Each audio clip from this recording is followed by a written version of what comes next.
the Son of Man Speaks magazine today. With the Son of Man Speaks magazine, you'll receive automotive tips, wholesome recipes, financial advice, and most importantly, a true understanding of the Word of God. Get your copy of the Son of Man Speaks from these select locations. Sisters, Braid 2, 18070 Mount Ellie. The Shell Gas Station, 13110 West 7 Mile Road.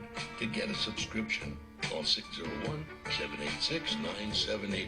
That's 601-786-9788. The Son of Man Speaks magazine, dedicated to becoming free indeed.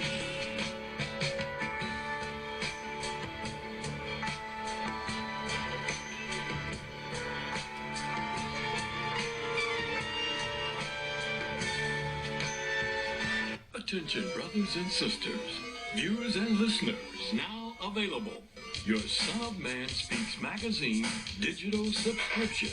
Your digital subscription to the Son of Man Speaks magazine will also include our monthly e-newsletter, both delivered to your inbox.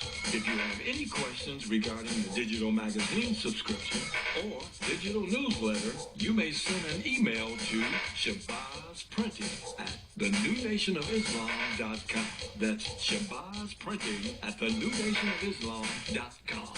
Or call 1-601-786-9788. That's 1-601-786-9788. You can also subscribe online. Visit www.thenewnationofislam.com and click on the magazine tab to register for your online subscription. We would like to invite you to help support the efforts of the Unity and Rebuilding Fund. Visit the website at www.unityandrebuildingfund.com. That's www.unityandrebuildingfund.com. We often hear how we need to work together to rebuild the city, and we're actually doing it. You can make online donations and click on links to track the progress of the Unity and Rebuilding Fund. And for more information, 313-868-0000 is a local number. Again, 313-868-0000. Support the Unity and Rebuilding Fund. To make your online tithes, offerings, donations, gifts to the Son of Man through Cash App, make your payment to $New Nation of Islam. That's $New Nation of Islam. Or call 601-786-7056. 601-786-7056. Murray, out of the pocket. 7 seconds. 6 seconds. Murray, he's the downfield. Oh, man, the power's out again. You have reached Quality Construction and Engineering, your #1 emergency generator source. Power outages can be unpredictable, inconvenient, and disruptive to your life. With a backup generator, your life goes on uninterrupted with power when you need it. Not to mention the peace of mind of having your property suited to weather the storm. Whoever would have thought in Houston, Texas, that we would have an ice storm? It did happen, and that Sunday night when it came in, I got up and looked out the front door. Everything was pitch black. It was horrible. Something out of a novel or a science book that you had never seen before. Once the lights went out, my generator popped on. It ran 55 hours. The only one had lights. Get your backup generator installed with Quality Construction. We install both residential and commercial generators, so you're always covered.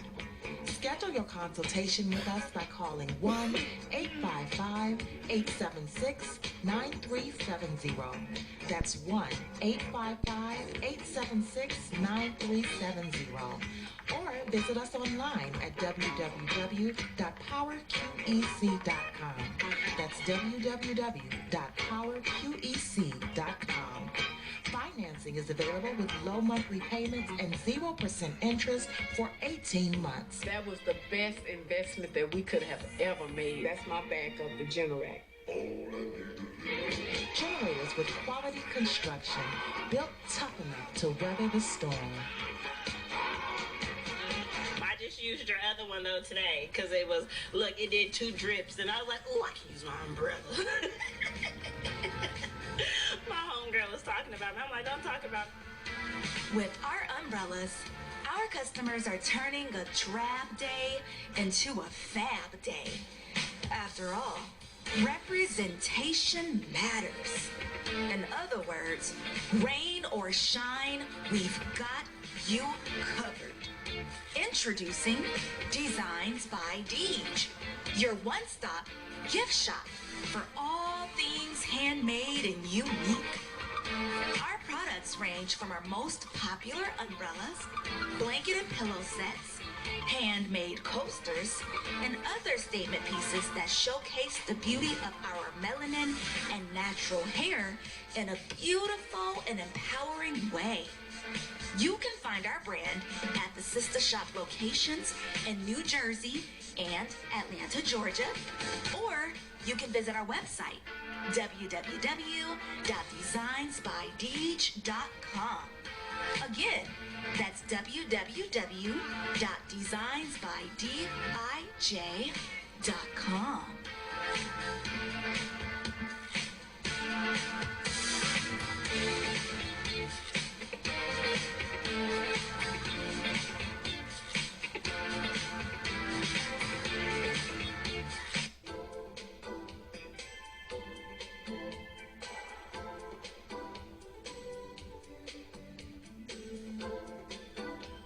Are your clothes coming apart at the seams?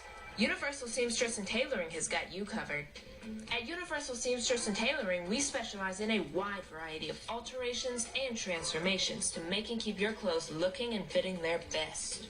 From hem jobs to downsizing suits and dresses for a perfect fit to replacing zippers and buttons, Universal Seamstress and Tailoring is your one-stop shop for clothing maintenance. Also, do you have a logo for your clothes you'd like to wear? Universal Seamstress and Tailoring can put it there. That's right. At Universal Seamstress and Tailoring, we not only do alterations, but embroidery as well. Shirts, pants, coats, hats, even bags. If you can wear it, we can embroider it. So remember, whether it be alterations or embroidering you need, Universal Seamstress and Tailoring has got you covered. Universal Seamstress and Tailoring is located at 1404 Main Street, Fayette, Mississippi. Come and see us or give us a call at 601-786-0540.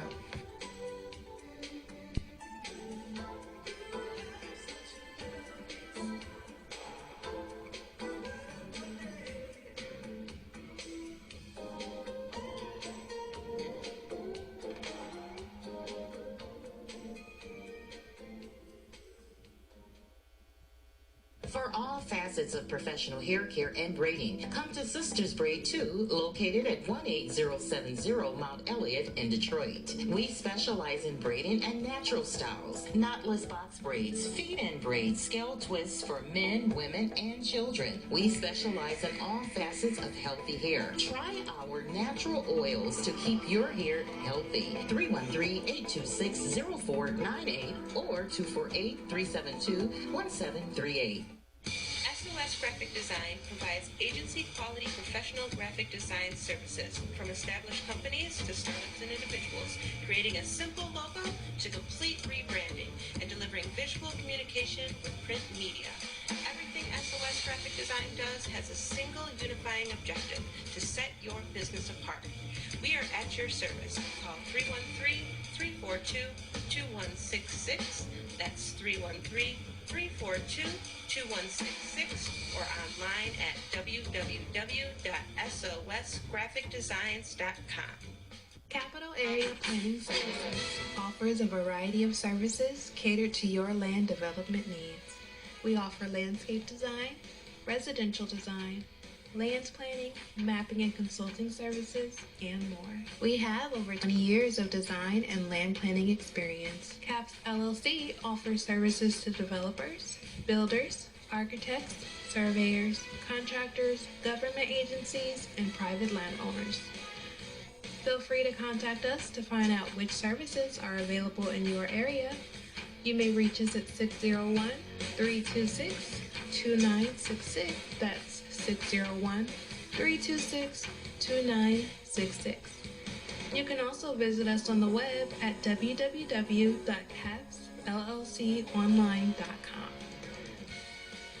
Let us put on our thinking caps to serve your land development needs. The views and opinions expressed on the following show are not necessarily the views and opinions of WHPS, its affiliates, management, or sponsors.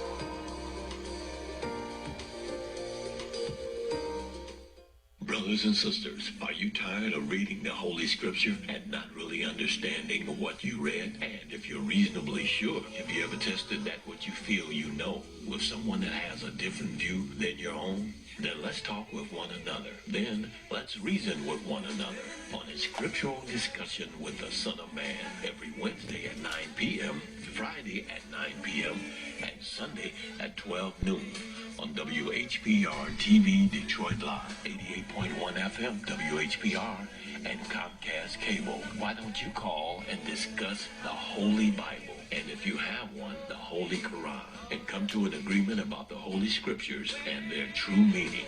You can call in live on the air at area code 313-868-4336, 313-868-0342, or 313-868-0351. That's 313-868-4336, 313-868-0342, or 313-868-0351. And now, let's go live with a Scriptural Discussion with the Son of Man.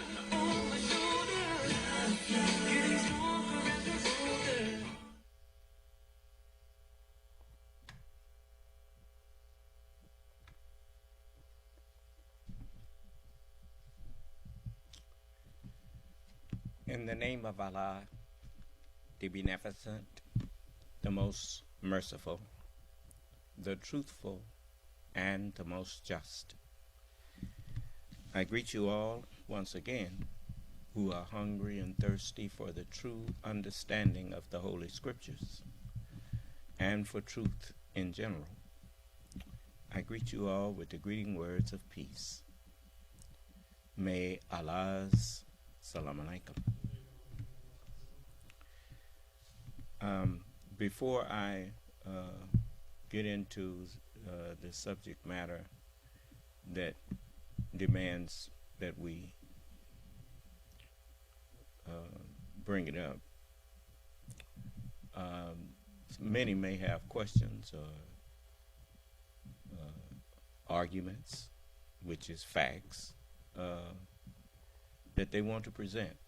And if a person claims to be a teacher of truth,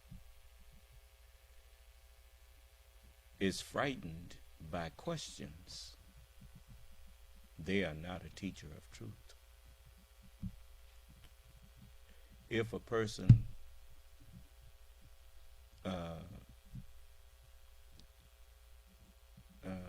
claims to be a seeker of truth and is frightened by answers, they are not seeking truth. Do you understand? You see? So,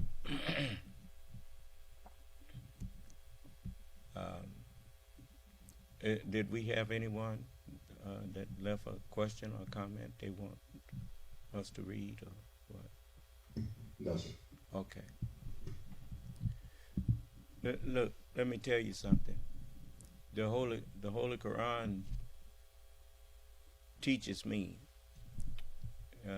in there how to put an end to people casting evil suggestions and falsehood behind me.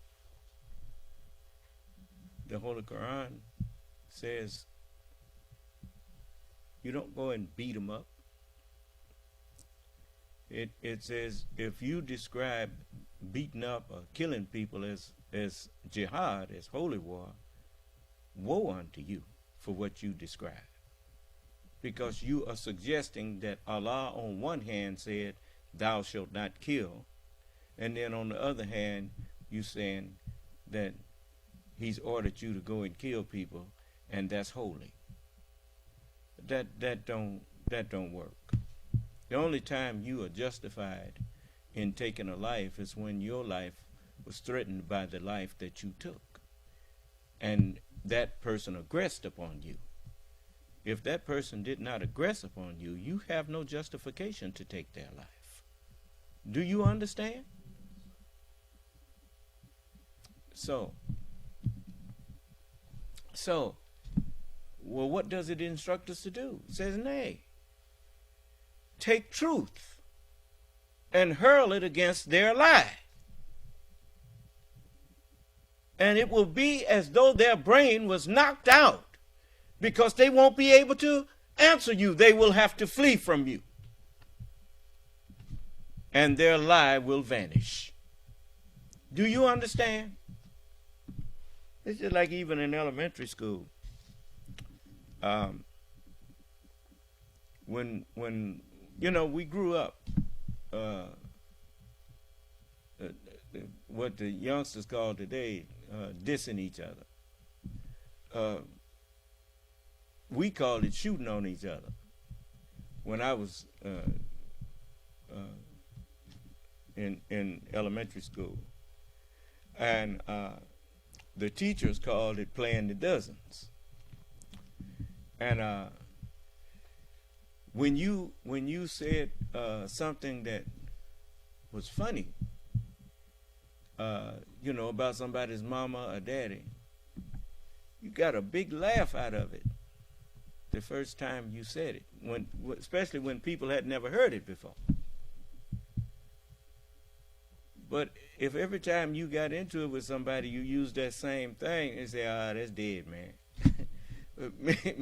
meaning what?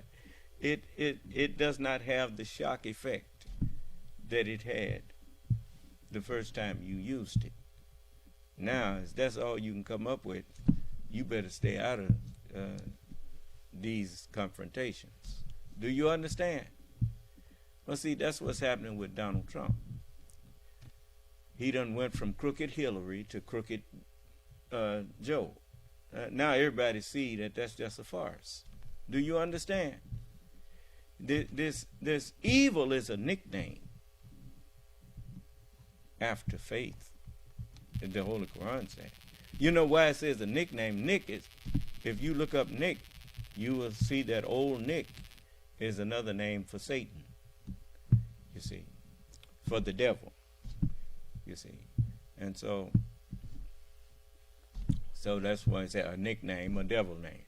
Do you understand? Like when you devil eggs, you add something to it that don't belong in there. Do you understand?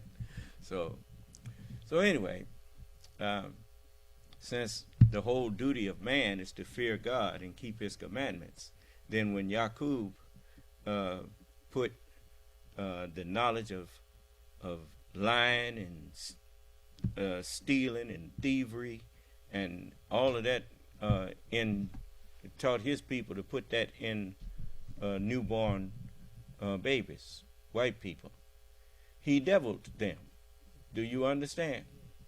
And so we made them devils. They were made devils. A lot of the Italians, they know that. That's why when in the mafia, as they go about doing, robbing and selling insurance, what they call insurance, extorting money out of people. They call themselves, once they check your roots out and see where you came from, they call you a made man. And a made man is, another term for devil. You understand? And then you have to live by certain rules. You have to learn the truth too about what's really going on in this world. And so I'll tell you what, to give it all of the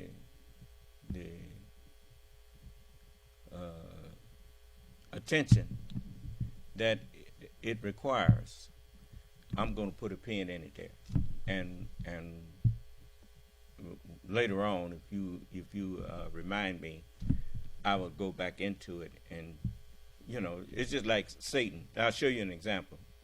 See, Satan, he knew he was the devil. It's not when Satan came to present himself before the Lord, the Lord asked him, "Where you coming from, Satan?" And he didn't say, "Why you calling me Satan? Why you say that about me?" He didn't say that. He said, "Oh, I've been going to and fro and up and down in the earth." And then the Lord asked him a strange question. Have you considered my servant Job over there? And so Satan responded, does Job fear God for naught? You done put hedges around him, meaning you done protected him. You done told me I can't touch him. So, you got to learn the rules. If you're going to be the devil, you better sure enough know the rules. Don't you ain't going to be the devil long. You're going to be in the grave. Do you understand? So,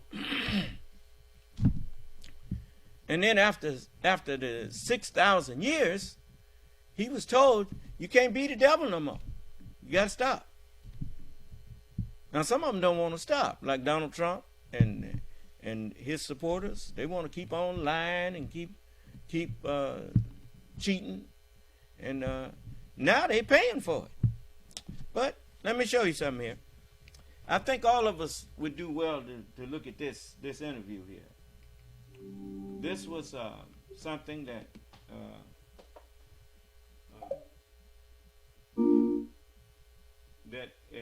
it's all catching up with them now.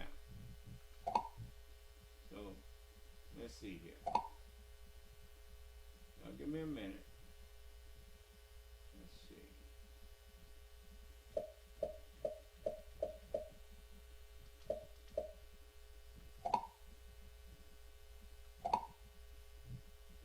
And I love talking about the money, so here you have it. Travis Kelce jersey sale.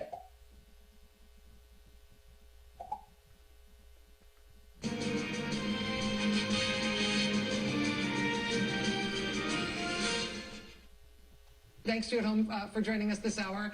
I'm a little nervous tonight too. I have to say, this is a big night. Let me just start right in. This is who is going to be our guest tonight, and this is from page 184 of the book.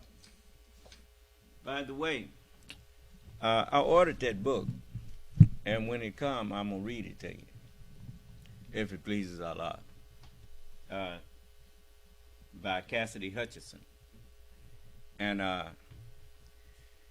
like I said before, any threats against any of the people who are being just honest and being patriotic to put a stop to all of the lies that's been fed to the masses of the American people, you threaten them, it's going to be treated just like you threatened me. And Allah going to deal with you immediately. You heard me say that. I shouldn't have even warned you again. But amen, amen, and amen.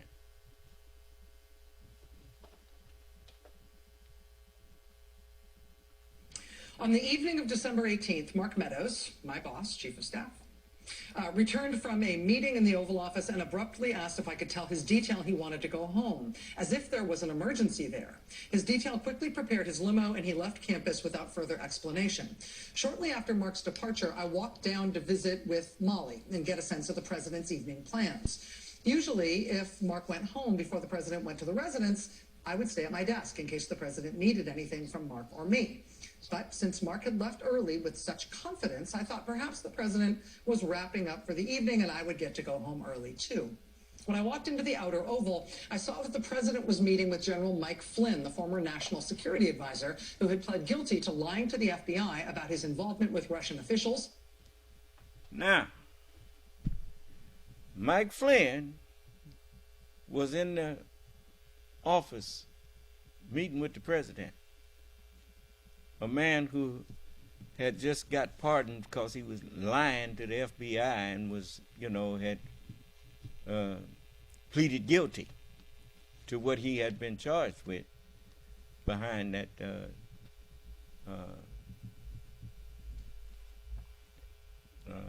during that, wasn't that the Mueller report?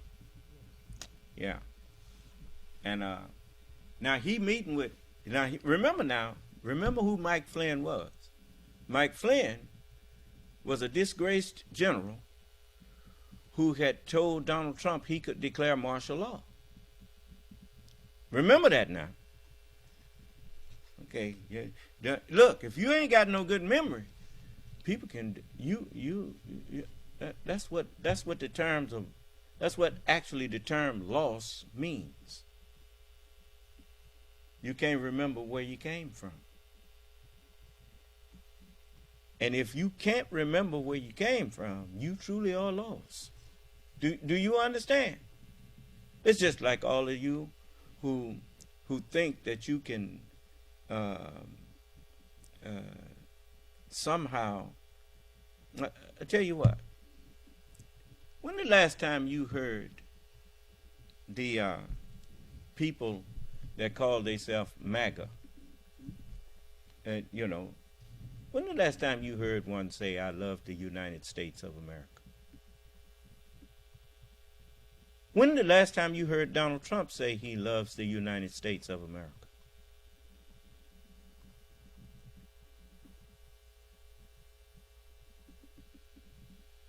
Tell me something. If you love your house, do you try to burn it down? If you love your car, do you try to wreck it?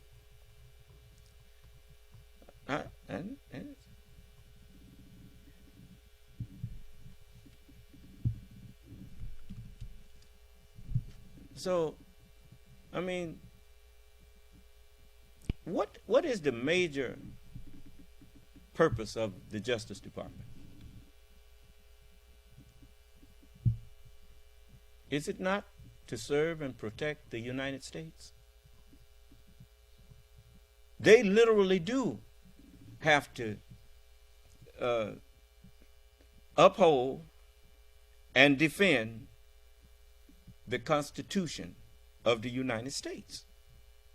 That's their job. Huh? When you violate it, they have to go and visit you. They have to, you notice, when cancer is in your body, the job of your immune system is to arrest it. I know.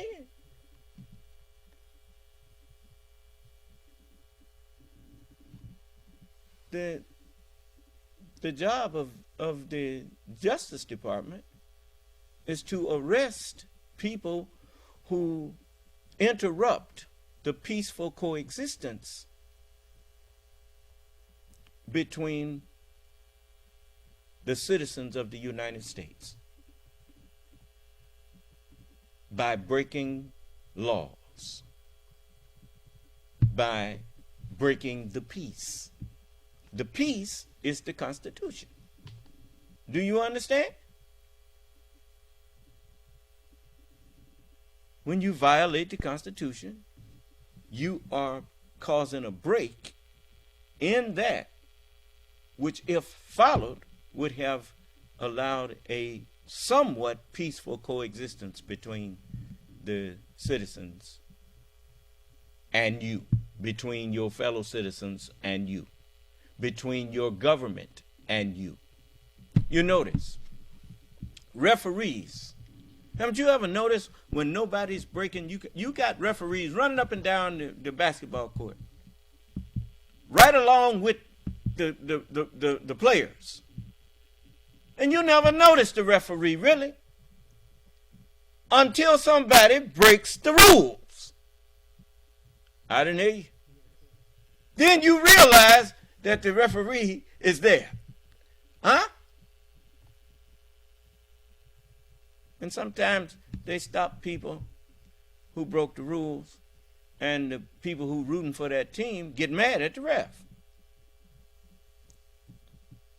But they know that without that referee out there, that game would not be as enjoyable to watch. I didn't hear you. You don't play. I know I done played basketball before. And we go up for a rebound or something and come down swinging elbows and whatnot and hit somebody in the jaw or something with an elbow and fight break out. I didn't hear you. I done got in fights like that. You know, I mean, so, you know, ain't no referee on no sandlot. Do you understand? And so it's free for all that. Free for all what? Free for all to do, break all the laws they want to break. So this is it's you got a Justice Department that they used to say they support the men in blue. That's what the Republicans used to call it. Support the men in blue until the men in blue start arresting them. Huh?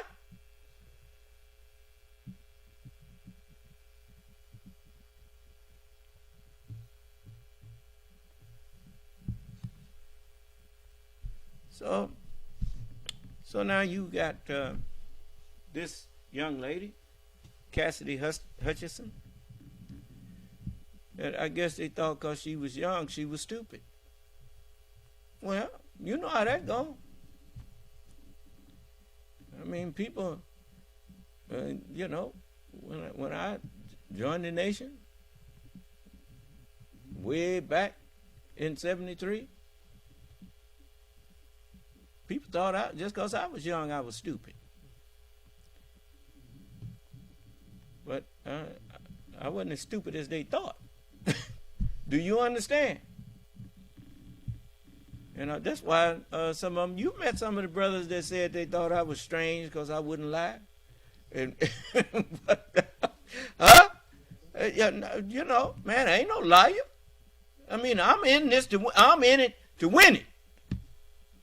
I ain't in here playing games. I left church because I saw hypocrisy. And I saw it in the ones who was preaching. So I just I can't fake.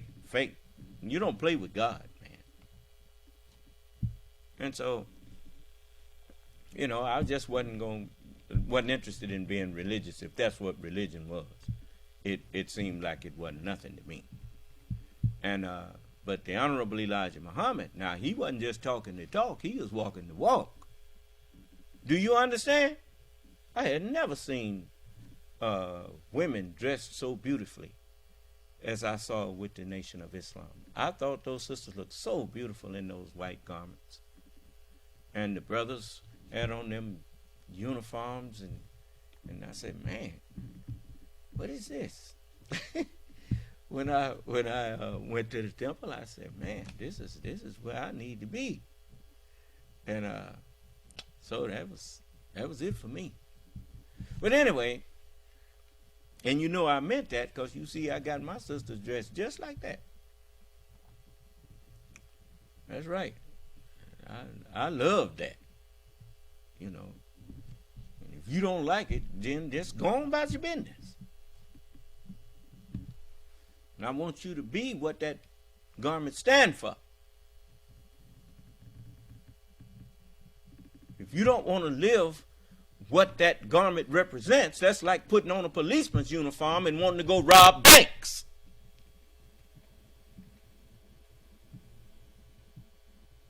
You ain't no police officer, you're a criminal.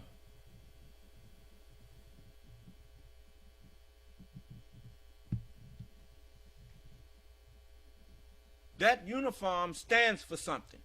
If you're not going to stand for what that uniform stands for, don't put it on.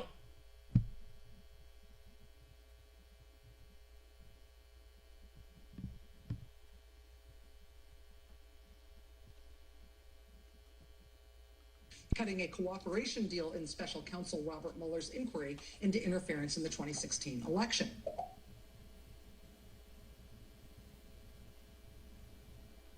in the Oval Office and abruptly asked if I could tell his detail he wanted to go home, as if there was an emergency there.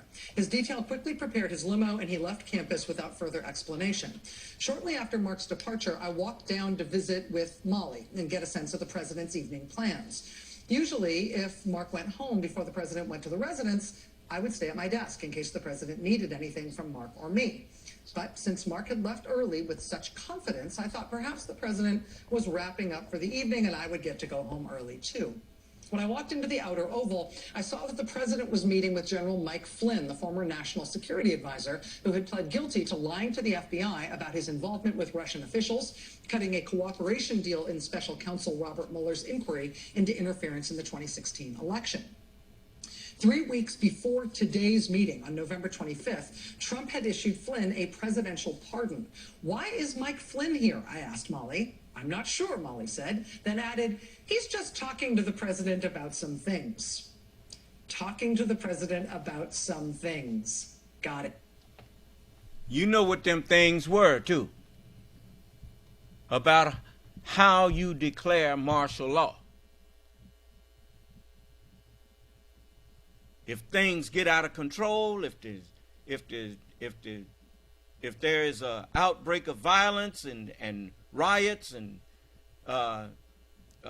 attacks on police and that kind of thing, and the country seems to be out of control, then you can declare martial law. Do you understand? Be there on the 6th. It will be wild. Remember that? Okay. I went back to my office and settled in. Molly came to my office soon after and asked if we had a wine opener. No, I said, Mark doesn't drink, so we do not keep alcoholic paraphernalia in his vicinity. I tried to joke, but she did not crack even a slight smile. I sighed. I know the vice president has one. I'll call his assistant. Once we... Reason she didn't crack a smile was because they all secretly hate you, Cassidy. See, when they was, by the time they found out Cassidy was a straight shooter, what did the Godfather say? Keep your friends close and your enemies closer. They figured they could corral her by keeping her around and keeping an eye on her. Do you understand? But she wasn't no dummy, that's for sure. But anyway, let's keep going. After the wine opener, we parted ways back to our respective desks. A few minutes later, Pat Cipollone, Pat Philbin, Eric Hirschman, and Derek Lyons barreled down the hallway past my office door and rounded the corner toward the Oval Office.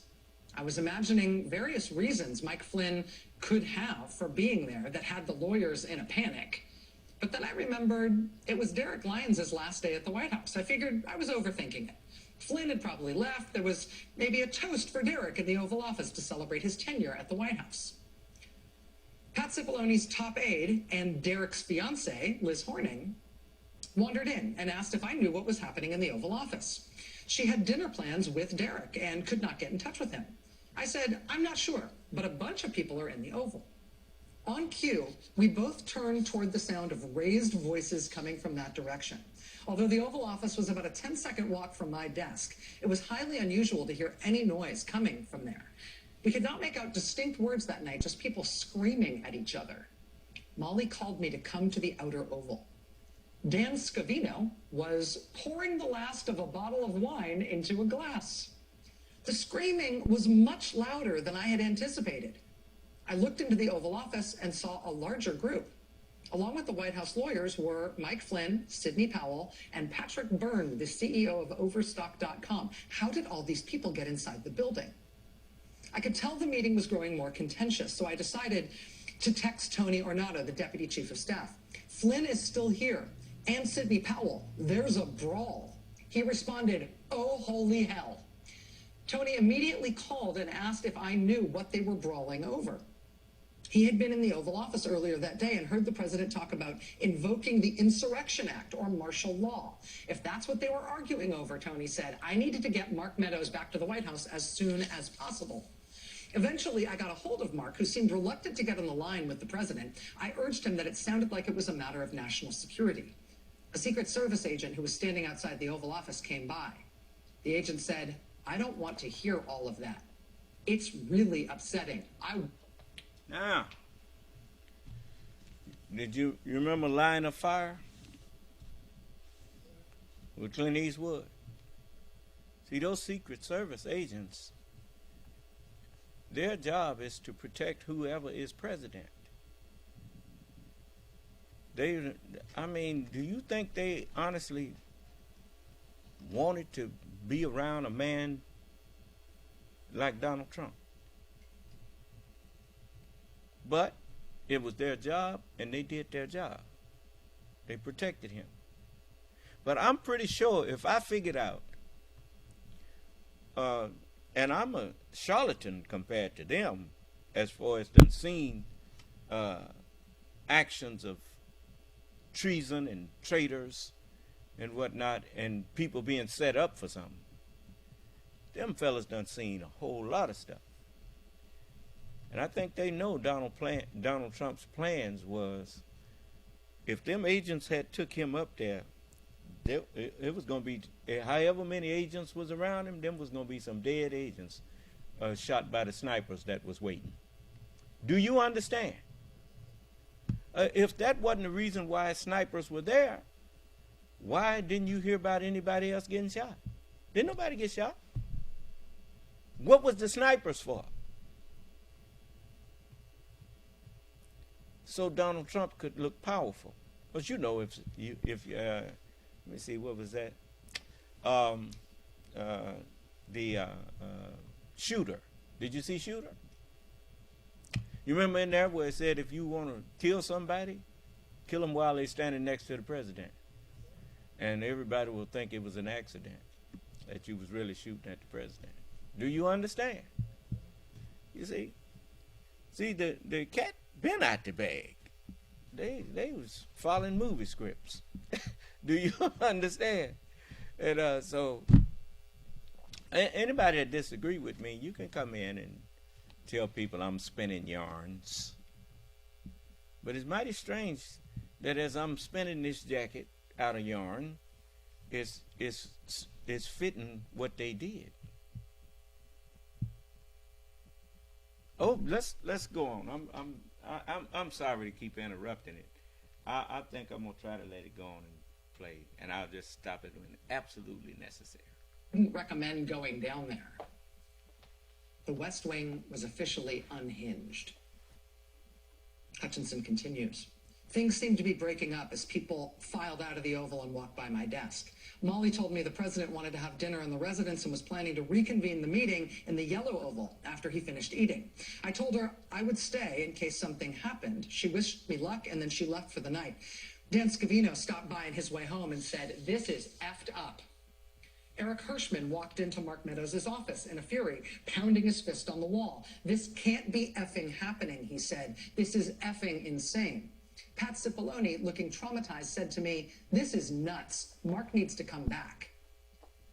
Derek. Well, I got to say something about that, because what was messed up was that they sitting in there and the president of the United States was having conversations about declaring martial law and creating the situation to make it acceptable.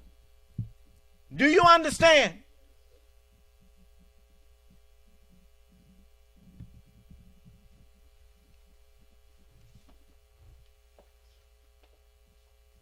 Lyons asked, quote, "Does the chief really need more of a reason to come back?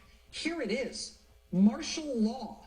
I mean, for God's sake, we called Rudy to come help us do damage control. Rudy Giuliani. You know it's bad when we call Rudy for backup. The chief needs to come back."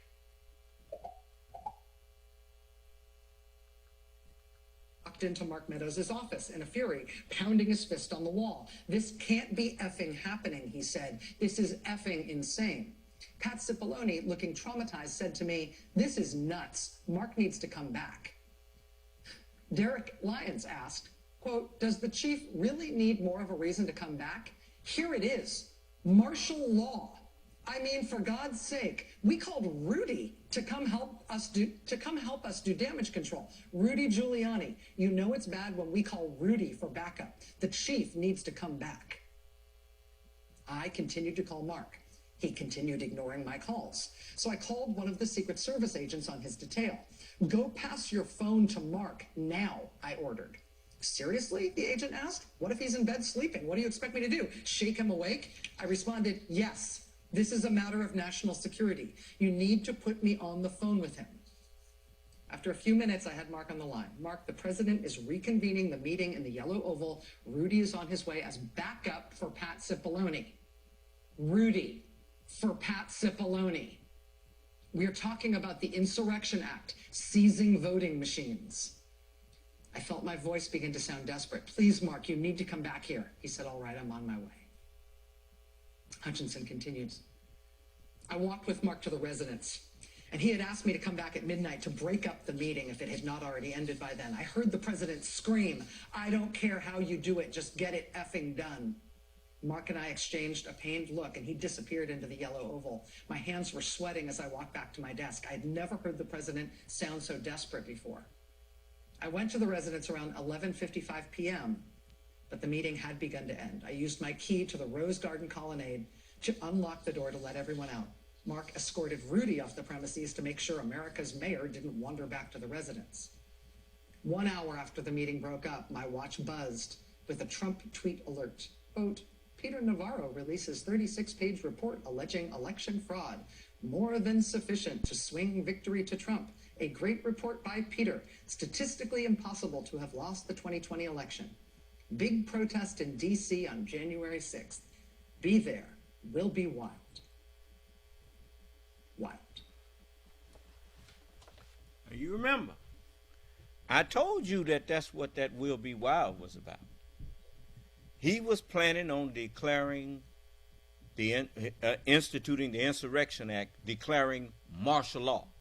That's why he wanted them there with their guns and all of that stuff to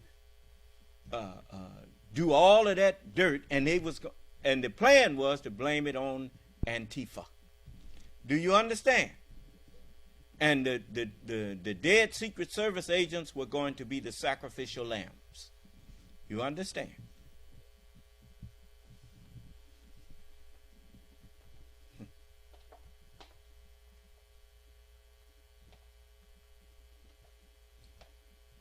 Cassidy Hutchinson was the witness who told us all the worst things that we learned about the plot to overthrow the government after former President Trump lost re-election. From Cassidy Hutchinson, we learned that the president was told by his deputy White House chief of staff about the number of weapons and the types of weapons people had brought to the rally site in Washington, D.C. on January 6, 2021. From Cassidy Hutchinson, we learned that the president, having been informed about all those weapons, then ordered that the metal detectors be taken down so the armed crowd could be allowed in with their weapons. He then, as planned apparently, told that crowd to march on Congress. From Cassidy Hutchinson, we learned that he not only told the crowd at the rally out loud that he would go to Congress with them, he also tried to do it. So once the president had gotten into the vehicle with Bobby, he thought that they were going up to the Capitol, and when Bobby had relayed to him, we don't have the assets to do it, it's not secure, we're going back to the West Wing, the president had very strong, a very angry response to that. Tony described him as being irate. The president said something to the effect of, "I'm the effing president, take me up to the Capitol now." He wanted to get up there so they could implement the plan. You understand? about he the effing president, you take me up there now. Huh? What's the big deal? What you need to be up there for?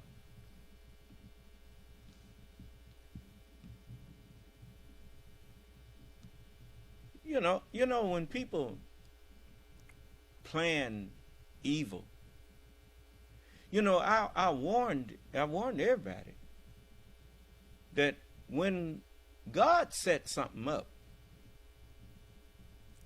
you a fool to try to interfere with it. What you think I meant when I told you I can be the best friend you ever had or the worst enemy that you ever dreamed to have?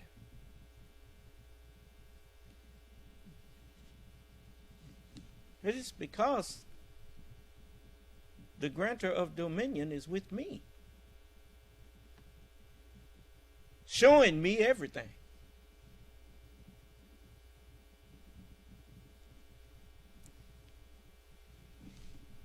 He had murder in his heart. The scorpion whose tail was about to strike down a Secret Service man, and so he could blame it on Antifa, trying to kill him, and he would say that they jumped in front of bullets meant for him. Do you understand? Then his crooked lawyer, Sidney Powell, and all of them, he was going to put them in charge of investigations. Oh, they had it all planned, man. I notice ain't none of his supporters saying nothing to me. Why y'all ain't defending him? Why don't you come in here and show me how I'm spinning conspiracy theories? My theory coming off of evidence. It ain't coming off of the top of my head. It's coming off of the evidence that why is he cussing and going on to get them to take him to a riot that he instituted.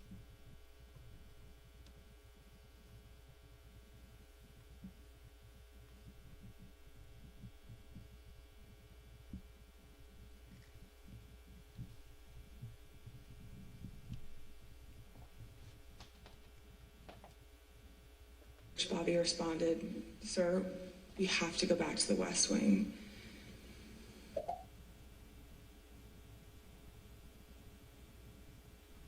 Also tried to do it. So as the president had gotten into the vehicle with Bobby, he thought that they were going up to the Capitol, and when Bobby had relayed to him, "We're not, we don't have the assets to do it, it's not secure, we're going back to the West Wing," the president had very strong, a very angry response to that. Tony described him as being irate. The president said something to the effect of, "I'm the effing president, take me up to the Capitol now." I said something a little while ago that God is with me, and that some of you all think that that's just posturing.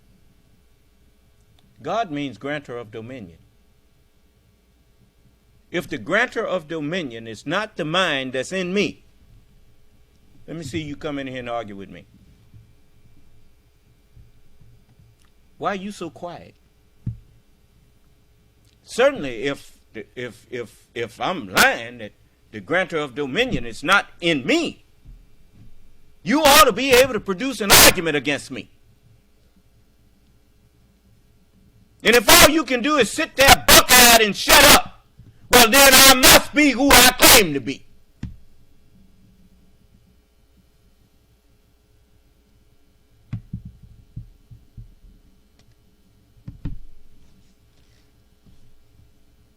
You can't even hardly fix your mouth to get the trembling out of it when you talking to me.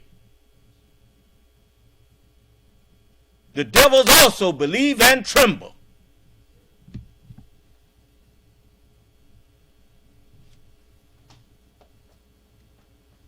which Bobby responded, "Sir, we have to go back to the West Wing." The president reached up towards the front of the vehicle to grab at the steering wheel. Mr. Engel grabbed his arm, said, "Sir, you need to take your hand off the steering wheel.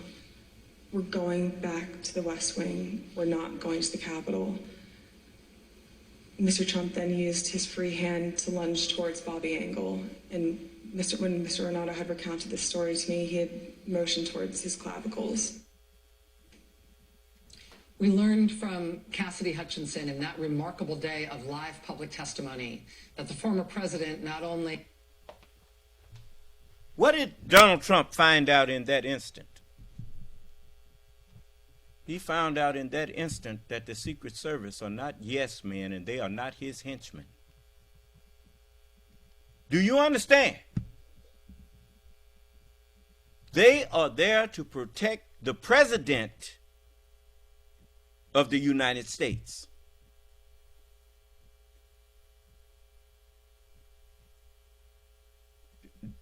Let's put it in language that you can understand. The presidency of the United States. It ain't got nothing to do with no individual. It has to do with, look, you've seen those movies where people try to kidnap the president of the what is that? London Has Fallen. They try to kidnap the president.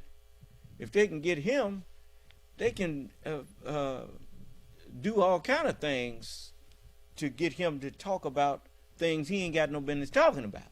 Do you understand? They're not gonna let him. If they can help it, he ain't falling in the hands of no kidnappers. You understand? He might think that he can just go any place, but if the Secret Service, if the people don't clear it, if the Secret Service that guard the president can't make it happen, they'll tell him, "No, sir, you can't do that. We don't have enough assets for that." He ain't no king. Let me show you what the reasoning behind that is. It's their job when he wants to go someplace he gives them a schedule, and then if they feel they can make it happen, if they can make it happen, they make it happen for him. But you can't order them to go here and go there when it's their job to protect you, to protect that man that holds that office. Well, then it's not so much as they have to obey you, you have to obey them. It's just like y'all who say you my followers. How the hell am I going to protect you if you won't obey me?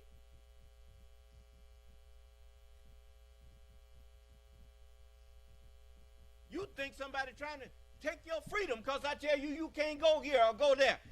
If I'm the one that's supposed to be protecting you,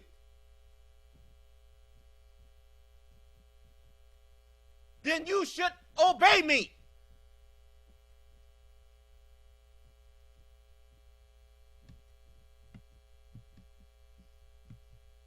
And if you don't want to obey me, well, then I ain't going to be responsible for you. A lot of the lawyers he got, they didn't want the job no way, if they any kind of patriot. But if you want me to represent you, then you follow my instructions. So how many, they've been playing musical chairs with lawyers for how long? He thought that he could do the Secret Service like that. Take me down there. I'm the president. Take me down there. I said, "No, sir, you ain't going down there. No, we can't take you there. We can't protect you there." He wasn't the one that needed protecting. I'm saying this to the young men of the Secret Service. You were the one that needed protecting from that fool.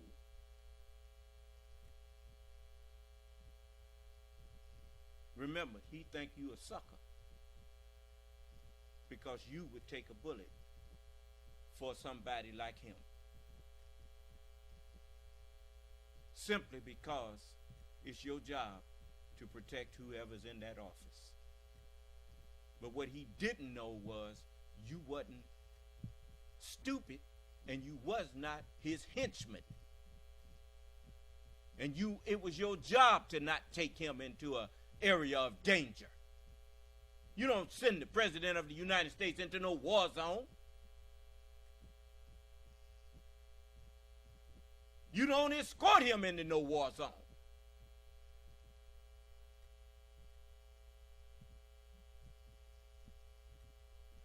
Anyway,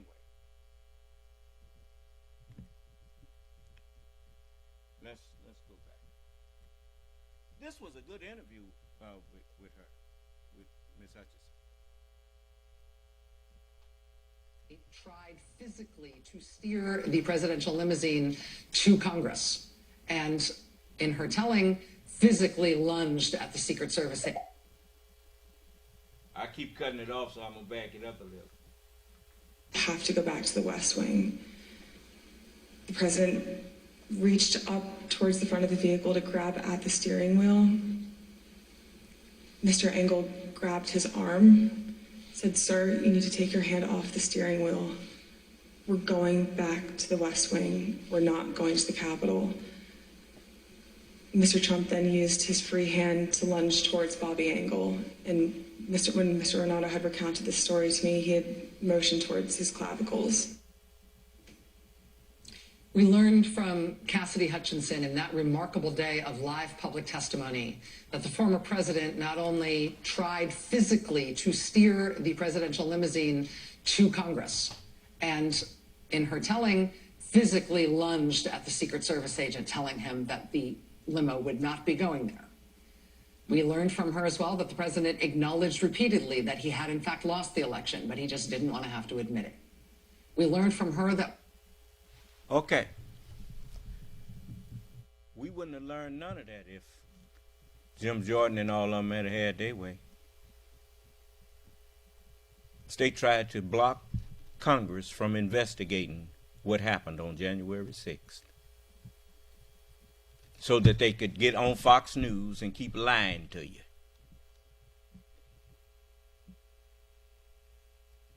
Remember, the only way that a liar can be successful,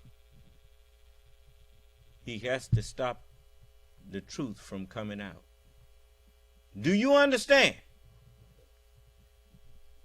And since his lie can't resist the truth, he has to try to muzzle the one who would tell the truth, who would speak the truth.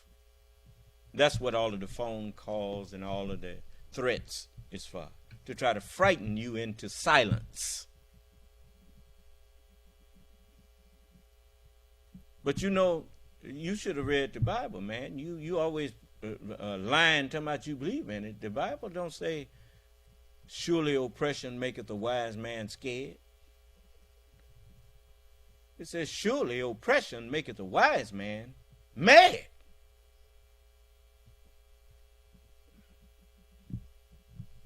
Let me show you. What did the oppression of King George do to people like Patrick Henry?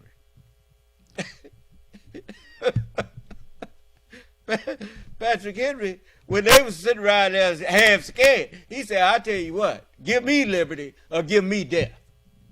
Huh? He was mad.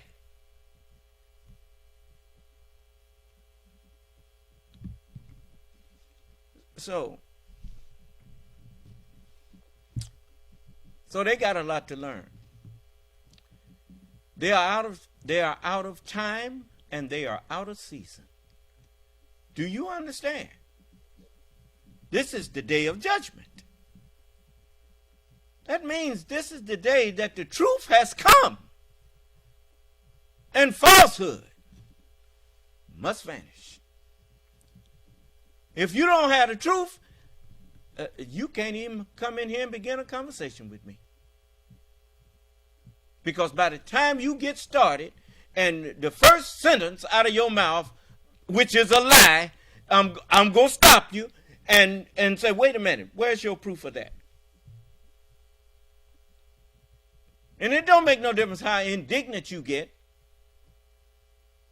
I'm not going to let you come in here and spread lies.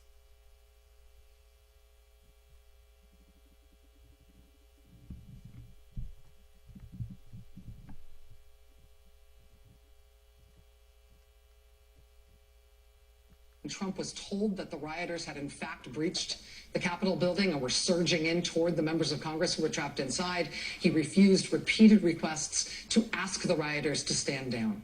We learned from Cassidy Hutchinson that when Trump heard that the rioters were calling for the lynching of his vice president, who was on the premises, Mike Pence, we learned from her that he said Pence deserved that fate, that the rioters weren't doing anything wrong. Now remember now, he had said that him and Mike Pence had agreed. That's the lie he had put out there. So that when the rioters started saying, hang Mike Pence, he had already previously said Mike Pence had agreed with him to overthrow that election. And that he didn't lose. That was all part of the plan. Sacrifice Mike Pence too. Kill him and blame it on Antifa. Trump had already said Mike was on their side. Remember? So why did they kill Mike? Because Mike was on my side. That's what he was saying. And so that's how they was going to justify what they did. You understand?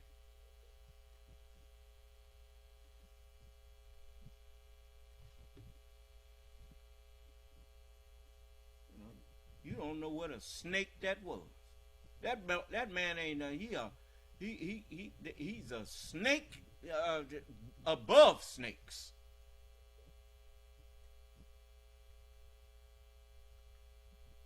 When she gave that testimony, she was 5 years old, and very much alone in the world, and very much without resources. And I mean that literally, to the extent that she was flat. That's all right. When I was telling people I was the Son of Man, I was 24 years old and alone. And everybody was following W.D. Muhammad. And one of my followers asked me, and I just played some of the messages. And Sister Lucille, yeah, I remember when Jim Jones and W.D. Muhammad, I went over there to the, was that the sports arena? I think it was the sports arena in L.A. when Jim Jones and W.D. Muhammad was up on the stage together, and Jim Jones said that he saw W.D. Muhammad as a prophet, and they was up there having a meeting together, and I went over there, I saw it, and now I wasn't, you know, y'all didn't never see me at the temple because I stopped going. You know, once WD took over. But I did keep up with what was going on. And so when you say that WD told a lot of the people in the temple to go and visit Jim Jones' church or whatnot, you know, I didn't know nothing about that. But so if it's something you wanted to share with us about that, you feel free to do so. But I didn't know nothing about him telling people to go over there to the People's Temple. But it don't surprise me because you know, W.D. Muhammad ain't me. Louis Farrakhan ain't me. Ain't nobody the Son of Man but me. And, you know, it's things that I see and understand and hear that can't nobody see, understand, and hear but me. You see? Just like most people, they follow people because they are attracted to some word or whatnot from them. I never was like that. I was always a person who walked based on what I understood of truth. It didn't make no difference how many people was a part of something. I didn't join the Nation of Islam, the said Nation of Islam, because I saw a crowd there. I joined because I believed that the Honorable Elijah Muhammad was sent by God. And now I had my chance to stand with a man who was really sent by God. And so, you know, as far as I was concerned, if it wasn't nobody but him and me, I'd have still been with him. And so the brothers that was like Brother Donald, that were following him, as far as I was concerned, I couldn't find no fault in those brothers. They were just brothers. In the true sense of the word, they treated me better than my own siblings did. I had never had one of my own brothers, my own siblings, to intervene for me in anything. I remember me and Brother Donald was somewhere, and somebody got to talking crazy, and I was finna take it up, and Brother Donald just pushed me out the way and said, and got in front of me and said, "No, I got this. What you want to do, sucker?" And that's what he he said. He didn't cuss or nothing, but and he got in one of them stands, so I realized he knew some martial arts. But anyway, the fella backed on off, and I didn't even get a chance to do nothing. He pushed me out the way, and it reminded me of what Doc Holliday and Wyatt Earp, when the boy called him out. And Doc told him, "I'm your huckleberry." But he picked on somebody that he thought he could deal with, and the friend of that man, of Wyatt Earp, took it up. Do you understand? You see? And so this is, when I look at some of the movies and the acts and whatnot that they put on, it's more than entertainment to me. It's lessons in life. But most people miss the lessons in life because they're too busy being entertained.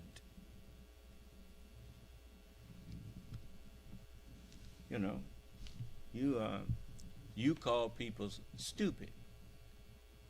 Do you know you can't be too stupid to sit down and write a whole movie and put words in people's mouths and whatnot that hold the attention of millions of people when they sit down in there and watch it? Huh? Those screenwriters, those script writers are not fools.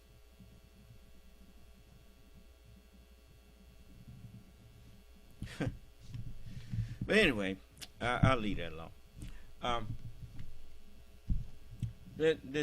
If it had not been for the January 6th committee in Congress, we would never have known none of this. The whole nation owes an unpayable debt to Benny Thompson and to Liz Cheney and all of the members that sat on that committee that diligently and carefully conducted a forthright and upright investigation into what actually was behind the January 6th attempt to overthrow the American government, the United States government. Excuse me for saying the American government. We done got so used to saying America as though it stands for the United States, when it actually does not. America is the continent that the United States is on. They named it America. This is North America.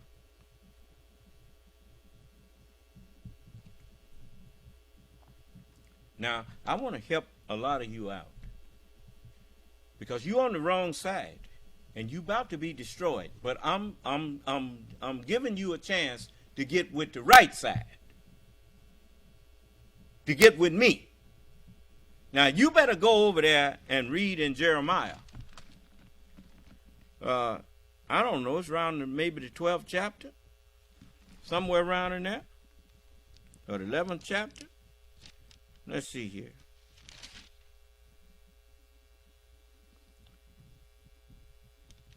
Where's that at?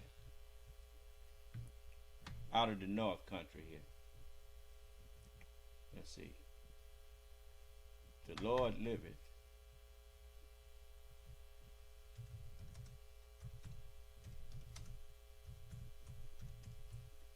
This is in Jeremiah. I know it's in Jeremiah. Chapter 23, verse 8. It's chapter 23? Okay. Chapter 23, verse 8. It says, this is the 7th. Now remember now, remember the word was supposed to be made flesh. What word was supposed to be made flesh? I didn't hear you. The word of God. Okay. And what is the word of God for? It's for instruction and righteousness. Instruction in what? Righteousness. Okay. Who brought those instructions? The prophets and messengers of God. Now, look what it says here. Behold, the days, this is the 5th verse of the 23rd chapter of Jeremiah. Behold, the days come, saith the Lord, that I will raise up unto David a righteous branch, and a king shall reign and prosper, and shall execute judgment and justice in the earth. And have given him authority to execute judgment also, because he is who? Okay. Then it says, in his days Judah shall be saved, and Israel shall dwell safely. And this is his name, whereby he shall be called, the Lord our righteousness. The word made flesh. I didn't hear you. Okay. Therefore, behold, the days come, saith the Lord, that they shall no more say, the Lord liveth, which brought up the children of Israel out of the land of Egypt, but the Lord liveth, which brought up and which led the seed of the house of Israel out of the north country. That's talking about me. Now, I done warned you.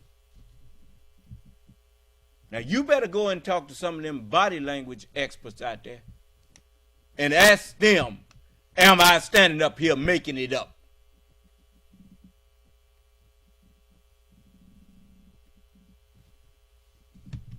All right.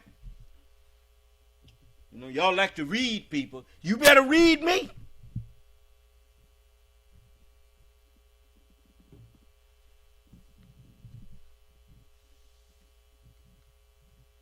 I'm proud of that young lady. I'm proud of Jack Smith. I'm proud of all of the people that have stood up against liars.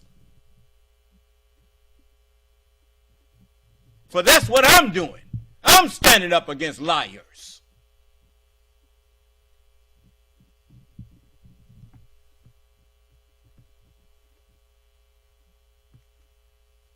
Broke. She had a couple $100s on her checking account. She had not paid her rent for months. Her Wi-Fi had been cut off at her apartment. This was a very young woman who had had, yes, I was crawling in my window ducking the landlord. Because I gave all my money, because I was young, and in some areas I was foolish. But every dime I got my hand on, I'd give it to the messenger. I'd give it to the temple, give it at the temple. Wasn't even paying my rent on time.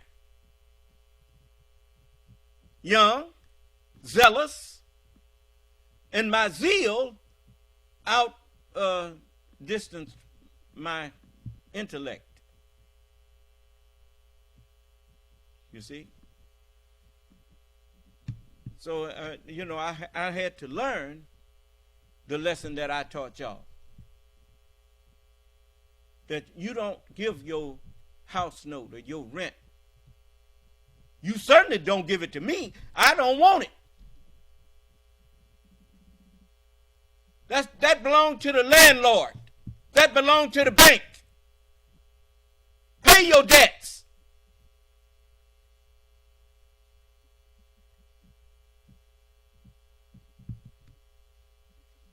You know, lying, robbing preachers and imams and whatever they call them, they say rabbis and whatnot, telling you to give all you can. God's going to bless you with some more.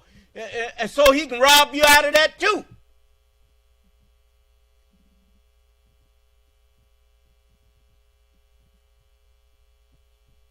You got a light bill, then that if you use that electricity, you owe for it.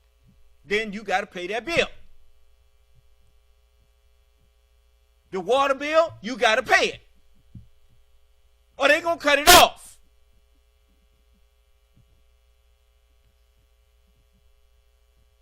Now, if God done blessed you with the knowledge of how to go and make your money to pay your bills, then you let a robber come to you in the name of God. What that song said, I heard some talk about Papa doing some storefront preaching. Talking about saving souls, and all the time he was leeching.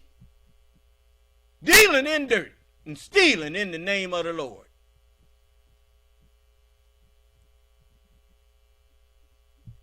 And using the Bible or the Holy Quran or both of them like a honest robber uses a gun. At least when a man got a gun and holding it in your face, he's an honest robber. If there can be such a thing. But a man take the word of God and bilk you out of your money, and you leave with a smile on your face, and he know he just took from you something and gave you nothing in return.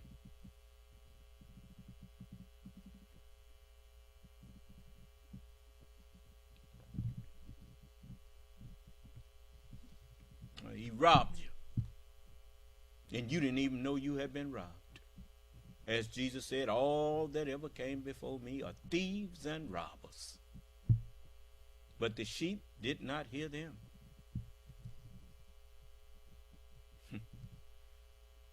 Anyway,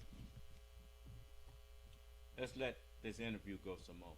Because these, you know, there's an old saying, when the going gets tough, finish it. Y'all ain't never heard that one before?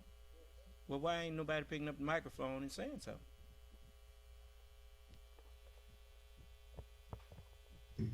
When the going gets tough, the tough get going.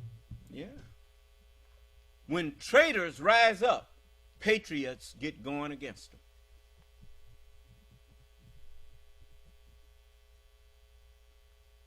Very high-end job at the White House. She was effectively the chief of staff, the top staffer to the White House chief of staff. But she was a young woman who had only ever had government employment. When the Trump administration ended the calamitous way it did, she was alone and very much without resources. This is a working class kid, first in her family to go to college. All the connections, all the pull she had in life, she had developed herself on her own, as much as a person can do by the age of, 24? When she was subpoenaed to testify, She was very much alone. She was unable to afford a lawyer on her own. She reluctantly, therefore, got one from Trump World. She says that that lawyer effectively encouraged her to not tell what she knew. That arrangement lasted for a few of her first depositions until she could no longer live with herself. She finally connected with new counsel who would represent her for free and without what she felt was potentially conflicted loyalty. And then she told all. She says in her new book, in the prologue, quote, "Before retaining my new lawyers, at times I had told less than the whole truth to a congressional committee charged with investigating a matter of the highest national importance, a matter that posed a threat to America's future greatness. I had withheld information about events that I had witnessed or that had been recounted to me by witnesses. Those events had precipitated the shocking assault on the United States Congress, an institution I cherish, and threatened the continued success of American democracy. My conscience was bothering me. And I came to the decision, in parliamentary language, to clarify and extend my testimony." Well, that is how she ended up telling the whole truth. She is further clarifying and extending her testimony in this new book that is out tomorrow, which is called Enough. It contains a lot of new information. I started off taking notes when I started reading the book, thinking that I would want to keep the main new points of information on a sheet or two of paper so I could stay focused on what I wanted to talk to her about. I ended up taking 20 tiny scribbled handwritten pages of notes, all about what was new here to me. The new information in this book includes information about bizarre, apparent mishandling of classified information, including some at least previously classified information, potentially still classified information, being carried around in a Whole Foods bag and dropped off with some reporters. There's a strange news story about what the White House Chief of Staff did in the last 15 minutes that the Trump administration existed on Inauguration Day, something that required him to move with lights and sirens through downtown D.C. to get there before noon, whereupon Joe Biden would become president. There's new information that as early as May 2020, the Trump White House, May 2020, was already trying out the phrase, "Stop the steal," in messaging about the 2020 election. That's 6 months before the election even happened. There's new confirmation from Cassidy Hutchinson that Trump was mortally ill from COVID, that he was so ill his life was in danger when he was hospitalized with the virus. There's confirmation from Cassidy Hutchinson that it was the former president himself who ordered the firing of the U.S. Attorney for the Southern District of New York, Jeff Berman. Mr. Berman telling us tonight that before hearing that that's what's in Cassidy Hutchinson's book, hearing that from us tonight when we called him for comment, he had been aware that his firing had been ordered by the president himself. There are six different allegations about various White House men and Capitol Hill Republican men groping or creeping on Cassidy Hutchinson in this book, although I should mention that 2 of the 6 are both Matt Gaetz, so it's 6 incidences, 6 alleged incidents, but only 5 different men. We'll have more on that later. There's a lot to talk about here. There's a lot. And I'm cognizant that we're going to do a big interview on this tonight. There's a lot to talk about in general, right? In the news right now, it looks like the writer's strike is finally over in Hollywood. President Biden's going to walk a picket line with the United Auto Workers tomorrow, something no president has ever done before. Senator Bob Menendez now has 3 of his fellow Senate Democrats calling for his resignation after his indictment on corruption charges last week. And now former House Speaker Nancy Pelosi is calling for his resignation as well. In the Senate, Democrat John Fetterman was the first to call for Menendez's resignation. Then Sherrod Brown, now Senator Peter Welch, is also calling on him to resign. Senator Menendez says he won't resign, but this is now a boulder that is running downhill at him. It is hard to see how Senator Menendez stays. We're still looking at a government shutdown by the end of the week. There are even odds that a shutdown might also bring with it the end of the speakership of House Republican leader Kevin McCarthy, someone with whom Cassidy Hutchinson was very, very close. We've got the second Republican presidential debate 2 nights from now, with former President Donald Trump still not planning on showing up despite his lead in the polls. Instead, he's making headlines in the last few days for saying this weekend that the chairman of the Joint Chiefs of Staff should be executed for treason. Then today he said this news network you're watching now should be investigated for treason. Now, Donald Trump He just told you what he thinks should happen to people who commit treason. He said they should be executed. Be careful what you wish for. You know, these, it's kind of like Pharaoh. Pharaoh thought that the firstborn of the children of Israel should be killed. Whose firstborn died? Yeah. Okay. Out of your own mouth. Why should General Milley be executed for treason when General Milley stood for the Constitution? You notice, you've never heard, I ain't never heard Donald Trump say, I love the United States of America. Have you ever heard him say that?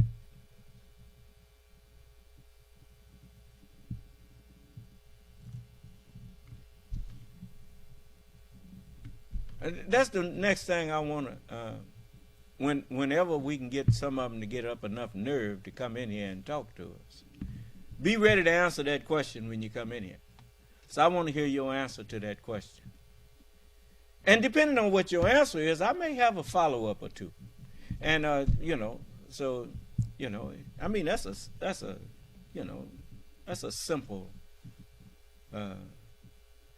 you know, thing. I'll show you an example. You know, I don't like to ambush people. You know, when you got the truth, they give you discovery before you come in court, let you build up a defense. But, you know, man say he loved the United States.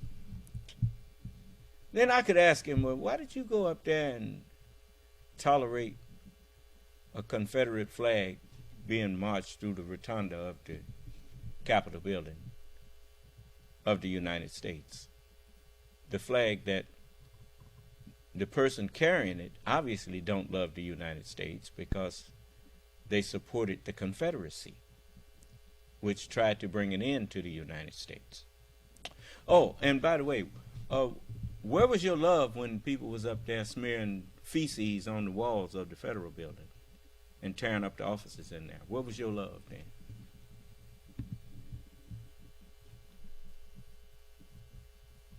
Huh?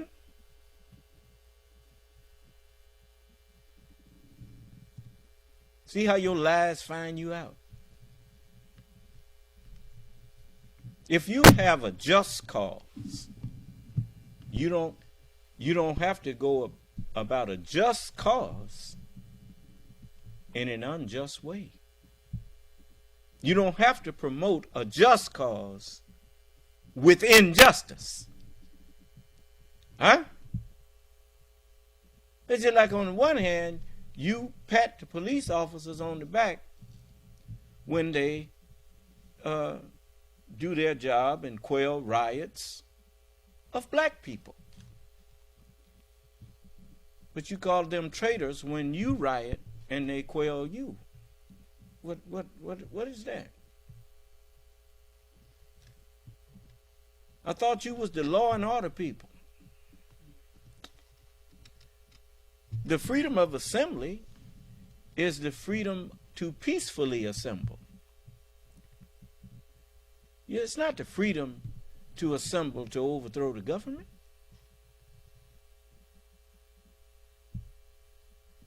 Why y'all ain't talking back to me? I mean, look, I'm just so dumb darky according to you.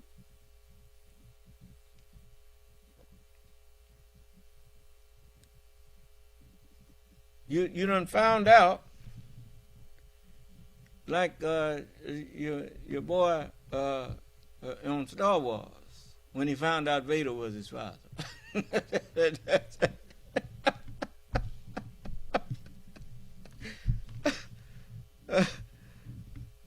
Did you honestly think that you was going to walk all over us and step on us forever? That you was going to just rule us? Yeah, I don't know what y'all been thinking. You should have paid more attention to your daddies. I know somebody clued you in how long your rule was going to last. How would your daddy know that you all are 6,000 years old? How would he know that? Did you ever ask him, how you know we 6,000 years old?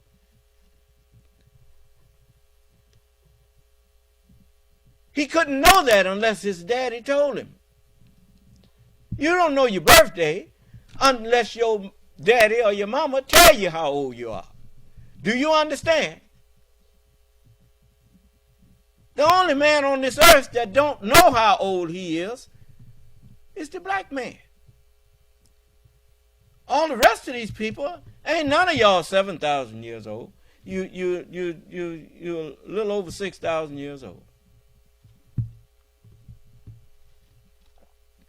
That's brown people, Japanese, yellow people, Chinese, and white people. Ain't none of y'all older than a little over 6,000 years. And we are your fathers and mothers. That's why it's written in the book, honor your father and your mother, that your days may be long upon the land which the Lord your God gave you.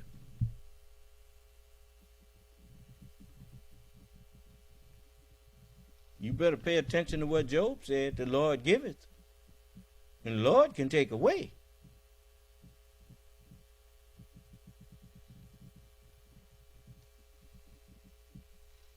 We can melt these continents back down and turn them into lakes of fire.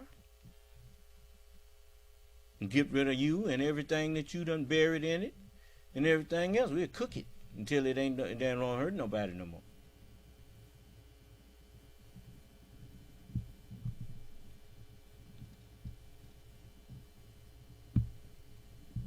You some low down people.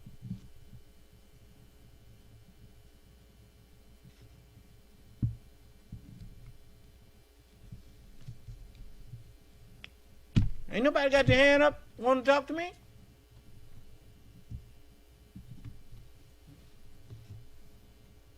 Oh, Donald Trump out there telling you what's supposed to happen to traitors. See, he telling on himself. And it will be if he's elected president again. Then this afternoon he tried to buy a gun. People under felony indictment aren't legally allowed to buy a gun, but that was a... Well, you know, crazy folks, that's one of the things when a man losing his mind and everything closing in on him. What did Hitler do when he saw the handwriting on the wall? Come on, what did they say he did? They claimed he committed suicide. What he buying a pistol for? He don't need no pistol. Secret Service agents are around him all the time. So what do he need a pistol for? Well, he started it. As I told you, you started it. But I'm going to finish it with just my word. Then you will understand that the word truly is God. That was a real moment today. For Cassidy Hutchinson, it has been 15 months since her testimony that turned the world on its ear. She has spent those 15 months out of sight, in part for her own safety, but also to write this book and also to do 3 separate interviews with U.S. Justice Department prosecutors and 1 with the grand jury in Fulton County. Former President she served and who she says she at one point adored and to whom she was quite loyal for a very long time. He's now been indicted in 4 different jurisdictions on dozens of felony counts. Cassidy Hutchinson says she found the bravery to stop effectively lying by omission, to start telling what she actually knew when she first read the story of this man, a man who had basically the same job as hers under a very different president. Alexander Butterfield had also been effectively chief of staff to the White House chief of staff under President Nixon. sort of a low profile, low name recognition position, but one with access to very high level, very sensitive goings on. Like Cassidy Hutchinson, Mr. Butterfield was a loyal Republican, loyal to the president, didn't ever want to be anything other than good at his job and a help to the administration he served. But like Cassidy Hutchinson, Alexander Butterfield also felt he needed to be honest about what he had seen and what he knew. Alexander Butterfield is how the nation learned there was a taping system in the Nixon White House during Watergate.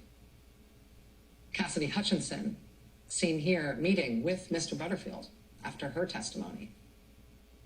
She is how the nation learned all the worst things we now know about, as she puts it on page 321, quote, an unhinged chief executive willing to overturn the will of the people and plunge the country into chaos and violence on the advice of crazy people. For what? To avoid the embarrassment of conceding an election he knew he had lost? She said, quote, that is who he is. In her testimony, we also know that is who she is. She's a paragon of bravery. She has a new book out called Enough. It comes out tomorrow. She's here tonight for the interview live. Stay with us.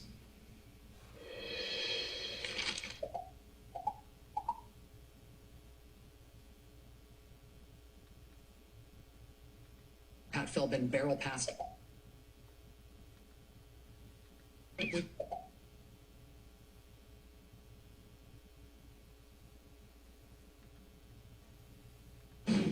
we go. Back at my desk, I hear the news break. The first rioters have breached the Capitol. They're inside. I'm registering the development as Pat Cipollone and Pat Philbin barrel past me and barge into Mark Meadows' office. The rioters are in the Capitol, Mark. We need to go down and see the president now, Cipollone insists. Mark is a statue on his couch. He doesn't want to do anything, Pat.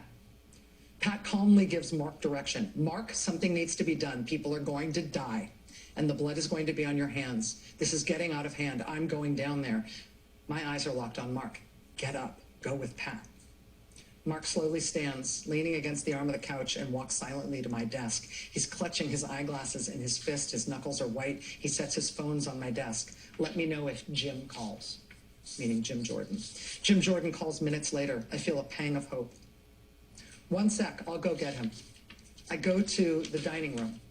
Is Mark in there? I ask the valet. The valet nods. I look through the peephole and see the back of his suit. I open the door to get his attention. The group is having a heated conversation about the rioters. Mark sees me. I point at the phone screen where Jim's caller ID is visible. He comes over to take the phone, propping the door open with his body as he talks to Jim. I take a few steps back as Mark takes my place in the doorway, and I strain to listen to both conversations. The TV in the Oval dining room is blaring. The president is yelling. What's he saying? I can't make it out. I hear him say, hang, repeatedly. Hang, hang, what's that about? Mark hands his phone back to me, the cue for me to return to my desk. Back in my office, my phone notifies me of a Trump tweet. Mike Pence didn't have the courage to do what should have been done to protect our country and our Constitution, giving states a chance to certify a corrected set of facts, not the fraudulent or inaccurate ones which they were asked to previously certify. USA demands the truth. Hutchinson continues. I'm struggling to process what's happening as Mark, Pat Cipollone, Pat Philbin, and Eric Hirschman stumble back to the office. I overhear their conversation, and suddenly everything makes sense. They are calling for the vice president to be hanged. The president is okay with it. He doesn't want to do anything. He doesn't think they're doing anything wrong. He thinks Mike is a traitor. This is crazy. We need to be doing something more. My phone is pinging nonstop with emails, texts, signal messages, and unanswered calls. Mark's phones are too. I am devoid of emotion as I consider what I should do. And then, letting what I just heard sink in, I'm gripped with anger and hurt. I snatch my... Remember, when Donald Trump calls somebody a traitor, he means a traitor to him. Do you understand? They didn't do what he thought they should do. He demanded loyalty to himself by them, not to the United States of America. How you know that's true? Because he wasn't loyal to the United States of America. A good example is he took all of those classified documents out of a secure area, let alone up to his house and put them in his club. Is that loyalty to the United States? Or is that America first? Conquer the continent of America first by destroying the citadel of democracy. Conquer North America first, and the others will fall like dominoes. I didn't hear you. America first.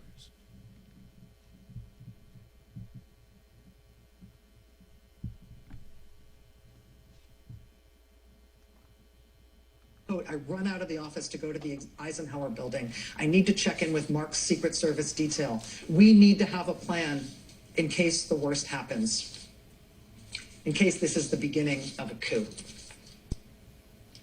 That is from Cassidy Hutchinson's new book, which is called Enough, which is out tomorrow. Ms. Hutchinson, it's nice to meet you. Thank you for being here. Thank you for having me, Rachel. This is the first live interview you've done in the media. It is the second live interview you have done in life. The first one was your testimony. How are you doing? I'm doing well.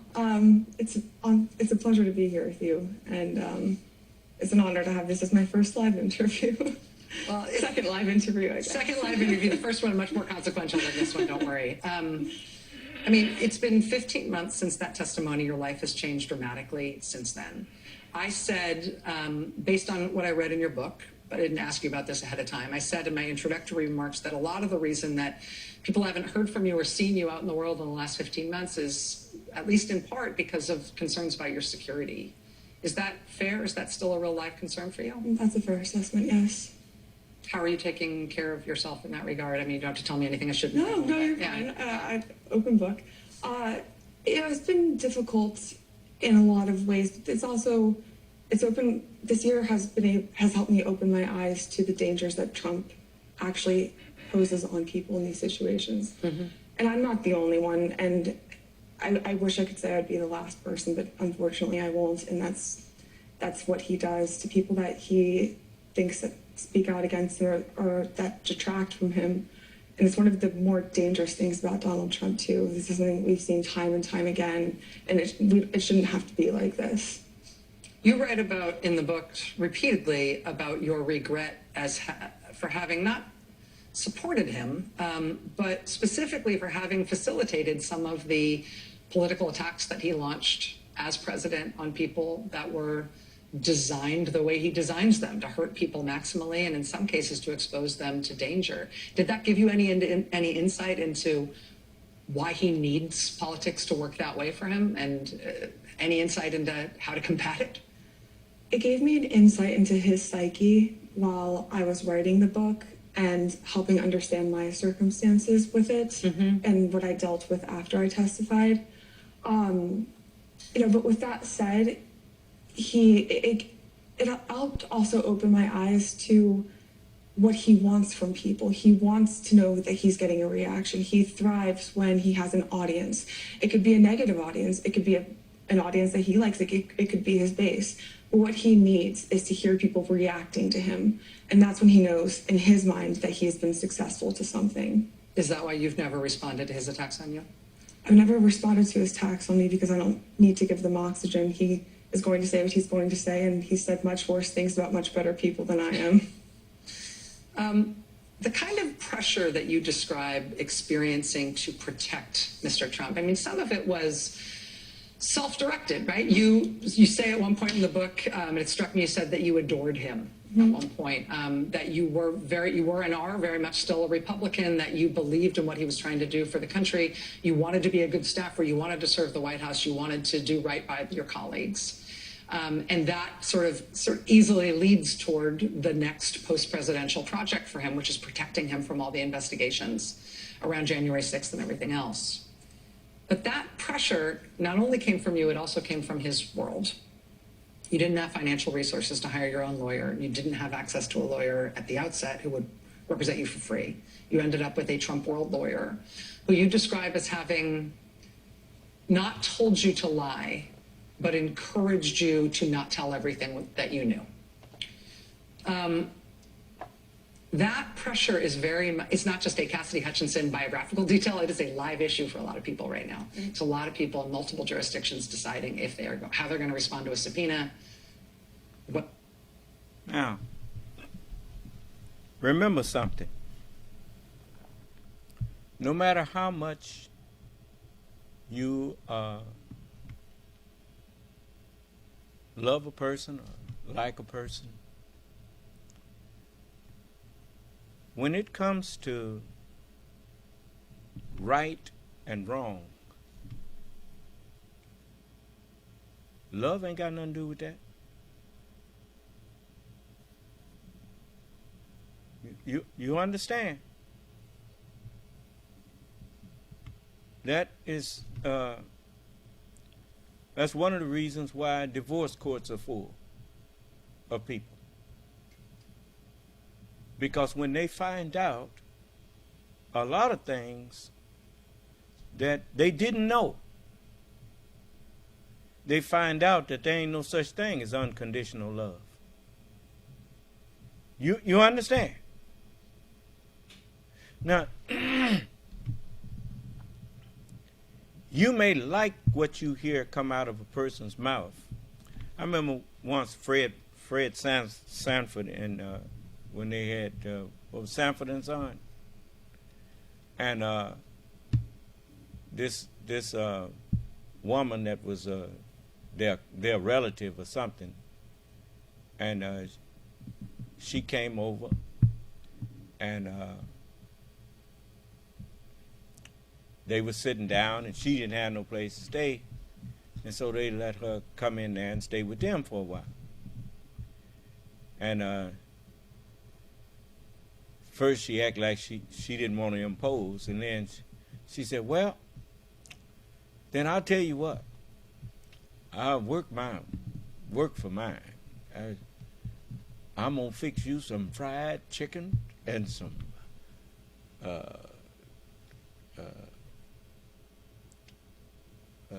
poochie gravy and some turnip greens and some mashed potatoes and some, I mean, she was laying it on. They were sitting up, Fred and Lamont were sitting there, yeah, now you're talking. And she said, I'm going to go in there right now and start on it. And then she went to get up and said, oh, my back. And so that went on for a while until they realized that all she was doing was telling them what they wanted to hear. She wasn't finna fix them nothing. Do you understand?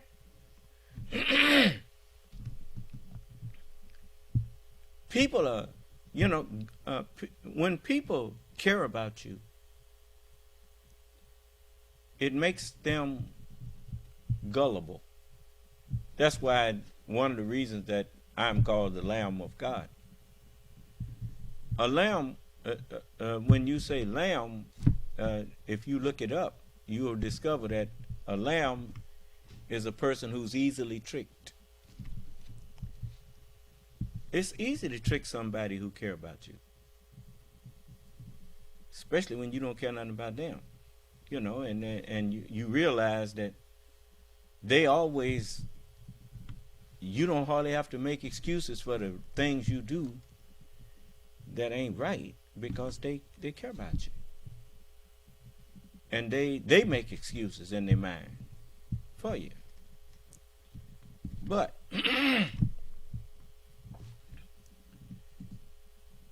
the book also tells you that the great day of his wrath has come, when he wake up to what you was doing. Do you understand? Okay.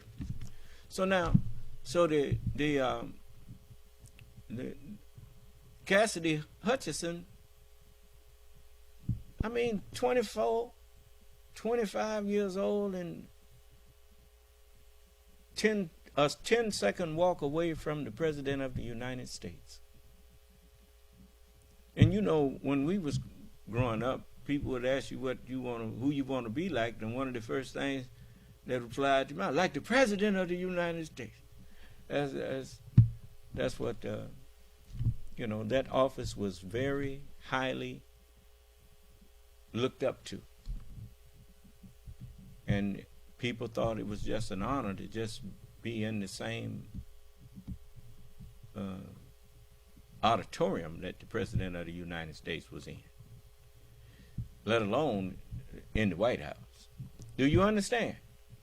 And so it's kind of starstruck. Donald Trump knew that. But he said, when you're a star, they let you do anything. You remember that? Yeah. So it took you put blinders on, because first of all, you tell yourself, if he was a terrible man, he wouldn't be there. Do you understand? You done told yourself that. So even when you see him doing something that ain't got no business, you start making excuses. You see? So he, after a while, those who thought he was just a smart man that knew how to get the votes that he would need to get in there, that once he got in there, he wasn't going to keep doing what he did in his past. No, he didn't keep doing what he was doing in the past. He got worse. Just like President Obama told everybody. He said that power does not change you. It brings out what's really in you. That's what it. And he was right. And so I just reminded you of what President Obama said, but the messenger taught us that a long time ago. I've been knowing that. Power, they have a saying in this world that power corrupts, and absolute power corrupts absolutely. And that is because power will corrupt, will bring out the corruption in a corruptible person. Do you understand? If there's a means, if there's any corruption in them, you can tap into it if you know how to feed it. Do you understand? You feed into that corruptibility. Whether it's, you saw Devil's Advocate say, greed and pride. And it's a pride. That's one of my favorites, he said. Something like that. I forgot what he said was his favorite. But he tapped into the man's pride and got right back in on him. Do you understand?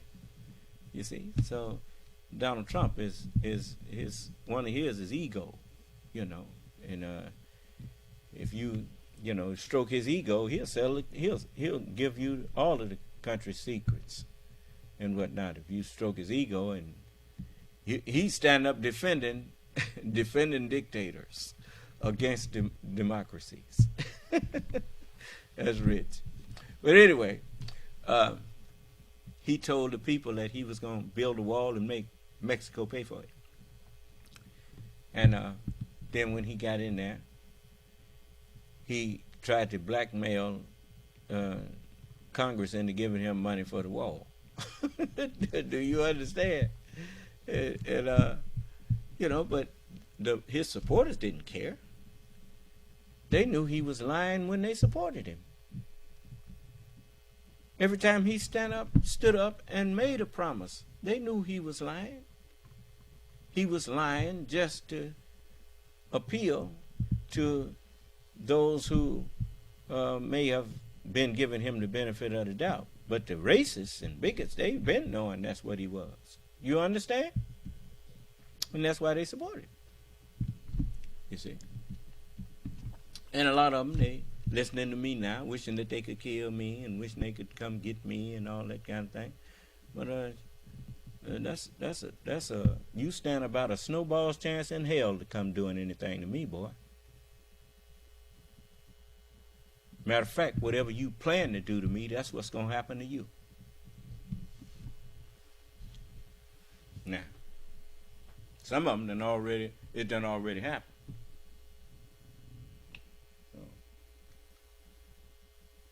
But anyway, this interview, I'm gonna go and let it go some more. I'm gonna try to let you see it on out.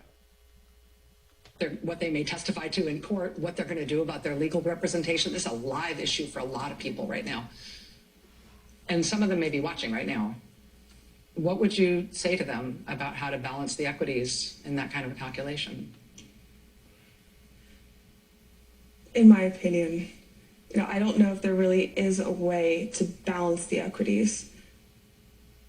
If you have a self-interest of being completely forthcoming and truthful in what you're witnessing that could potentially hurt or damage Mr. Trump, and not even speaking to the issues of legal counsel, just as a person knowing what I experienced. And like you said, that some of it was self-inflicted for me. I knew what I wanted to do. I knew how I felt about these circumstances surrounding January 6th. But I also was scared, to be frank. I was scared at times to make that break. Mm-hmm. I had seen what happened to some of my former colleagues who had made that break and how they became the subjects of the vitriol and the vile rhetoric that comes out of Mr. Trump and his associates when you break with him. If I were to say anything to the people, though, that may be finding themselves in a similar situation to the situation that I found myself in, or just that they want to make that break, it's possible. We can't. And what I think is, in my opinion, again, what I think is damaging in ways is isolating the people that come out and then questioning why they did. It is hard to come out. It was hard to find my way out because of what we said. I had financial limitations and I did have other counsel, but it was also hard coming out on the outside because I didn't know if I'd be welcomed by people. So I think that if we can create and foster an environment where people feel that they're welcomed and that there is a life on the other side, which is one of the more eye-opening parts of this experience for me too, is that there are good people in this world that want to help and that are there and that have similar interests that we do, that we all want the Republic to survive. We all should want this Republic to survive. But in the way that Mr. Trump's trajectory currently is going, I'm not confident that he will have it survive. And, I would just encourage them to think about that. When you say that, we speak at a moment when Mr. Trump is dozens of points ahead of his nearest opponent in the Republican presidential primary. The tone in the political press about what's happening in the Republican presidential primary is that even people who support his competitors are effectively conceding that he's going to be the nominee. Republicans seem poised to choose him again, even after what happened the last time, and specifically what you were able to tell the country about what it was like inside the White House. I was struck in the book, not just about what you said about January 6th, but some of the other ways that you described what was bad about him as a president. On COVID, you said, I doubt any politician could have led the country through the deadliest pandemic in 100 years without making errors of judgment and execution.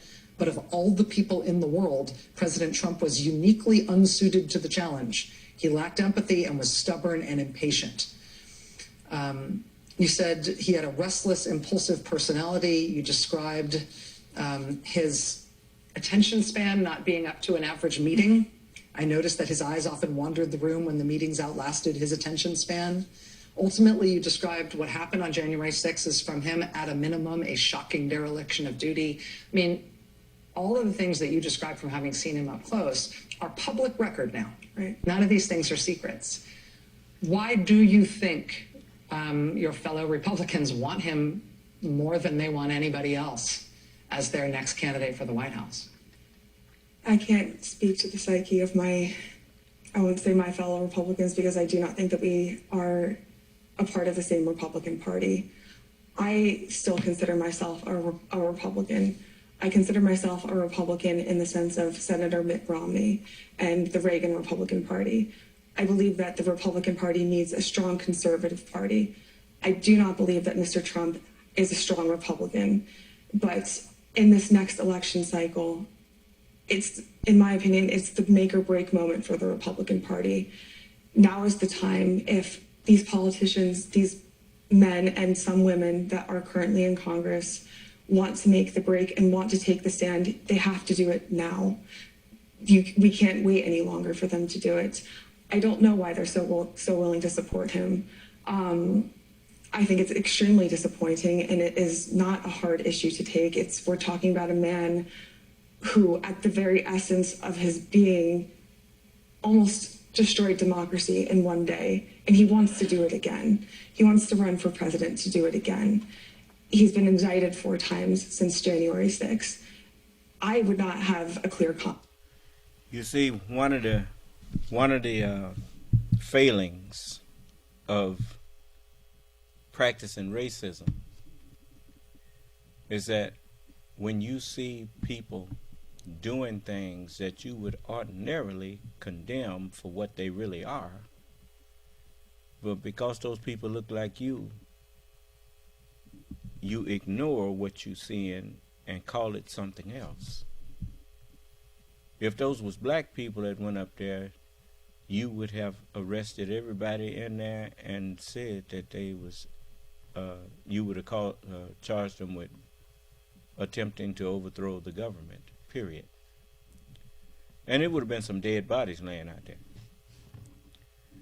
rather than let them go into there and ransack the Capitol building.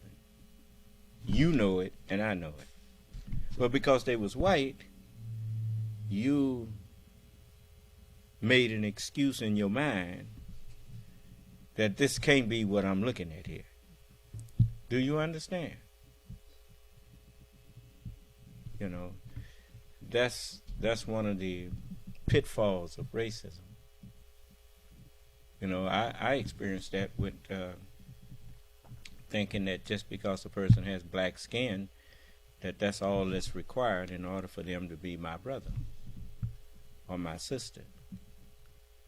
When in actuality, they really were snakes in the grass. That you could not see them as you could see a white racist or some, you know. And Uncle Tom is just a black racist. He hates black people, and he's scared of white people. Do you understand? So he takes out his hatred of himself for being afraid of white people. He takes his hatred out on black people, especially black people who seem to not be afraid. Do you understand? And so it's much to be understood here. But all of you are going to have to wake up and realize that you can't judge a book by its cover. You can't judge a person by the color of their skin. You got to really look at what they do rather than just what come out their mouth. They got a saying, what you doing is speaking so loud that I can't hear what you're saying. And be able to sleep at night if I were a Republican in Congress that supported Donald Trump. And, you know, I think that if they're not willing to split with that, then we're in serious danger for the party. I want to talk with you about those indictments. I know you've spoken with federal prosecutors and with the Fulton County grand jury. I want to ask you about some of the news that you've broken in the book. We're going to take a quick break and we'll be right back. Cassidy Hutchinson is our guest. We'll be right back.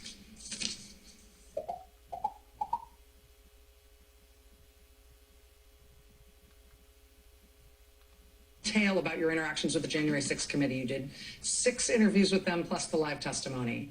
But then you also say that you met, I believe, 3 times with Justice Department personnel and prosecutors and once with the Fulton County grand jury. Is that all correct? Do you expect to be called to testify in any of the Trump trials? I have fully complied with all government investigations in all entities thus far, and I will continue to do so. But you can't talk about whether you're going to testify. If or when I am asked to testify, I will comply as fully as I have in the past. Did prosecutors involved in any of those conversations or any of the live cases ask you to leave certain topics out of the book?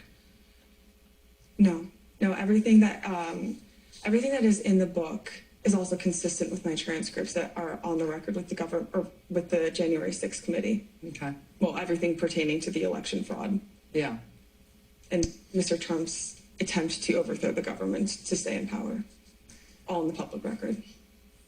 One of the things that you describe in some detail in the book that I don't just quite know what to make of involves your direct boss, Mark Meadows. I've been describing you the shorthand, and you use this in the book. You say sort of chief of staff to the chief of staff. You're essentially the top staffer to Mr. Meadows. So you're with him a lot of the time. You definitely know what's going on in his life. You're close to him in the work sense every day that he's in the office. And yet there is some mystery that I don't totally understand as to what he was burning in his fireplace and to what he was doing with either classified or previously classified documents related to Crossfire Hurricane, related to the Russia investigation. Are you describing what appeared to you to be either mishandling of classified information or mishandling of presidential records, destruction of presidential records, which of course is not allowed? The final days, it obviously was chaotic in a number of ways. I was under the impression, and I know there were several of my colleagues that were under the impression that how classified documents were being handled was not within proper protocol. Now, with saying that, I think it speaks also just to how reckless and careless much of the administration was, not taking classified document protocol seriously a lot of the time. We've seen that with Mr. Trump as well. But, specific to my experience with Mr. Meadows in the final days of the administration, I talk about it a lot in the book to shed light on how chaotic things were. But, I can't really speak to what he was doing. I would leave that as a question to him. I mean, it does sound like there were confrontations in the White House, including those that involved you, related to perceived mishandling of sensitive information. I dropped the bag on Pat Cipolloni's floor. Here are your classified documents back from the reporters, Mark. I didn't hide my contempt, my words rife with sarcasm. Mark and Mr. Cipollone peered into the bag. I saw Mark swallow hard. Pat shot me a piercing look. Overwhelmed, Pat agonized. Seriously, we do not have time for this. I was already walking out of his office. You then described Mr. Meadows at 11:45 a.m. on Inauguration Day, asking the Secret Service how quickly they can get to the Justice Department because he wants to try to declassify something literally in the last 15 minutes when Donald Trump is president. Joe Biden's about to get sworn in, so yes. What was that about? What was he trying to do? That specific binder was pertinent to Crossfire Hurricane, which, for the record, at the time, I had no idea what Crossfire Hurricane was. But I looking at the bigger picture here, bringing it back to next year's election, these people very well could be in power again. And do we want people who have already shown that they're willing and want to overthrow an election, a duly elected president, which is the pinnacle of our democracy? Do we want to put people like that back in power? Do we want to put people back in power that have mishandled and have been showed to mishandle the most sensitive national security secrets that our nation has? That's the question that we need to ask ourselves. One of the main questions that you should ask yourself, all of you, do you want people to be representative of your party who are not totally committed to the well-being of your country? You don't let people into your party that are not committed to the continuity of your government.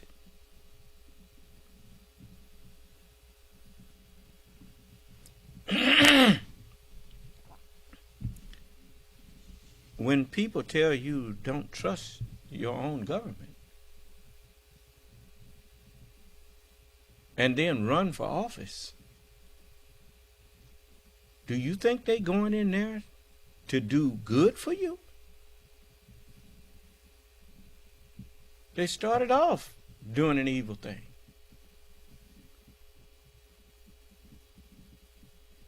It's one thing to say this individual is not trustworthy, and I think I can do a better job for you than this individual. But when they just blanket and tell you that you can't trust the government, you can't trust the news media, you can't trust, that person ain't interested in anything but destroying your country,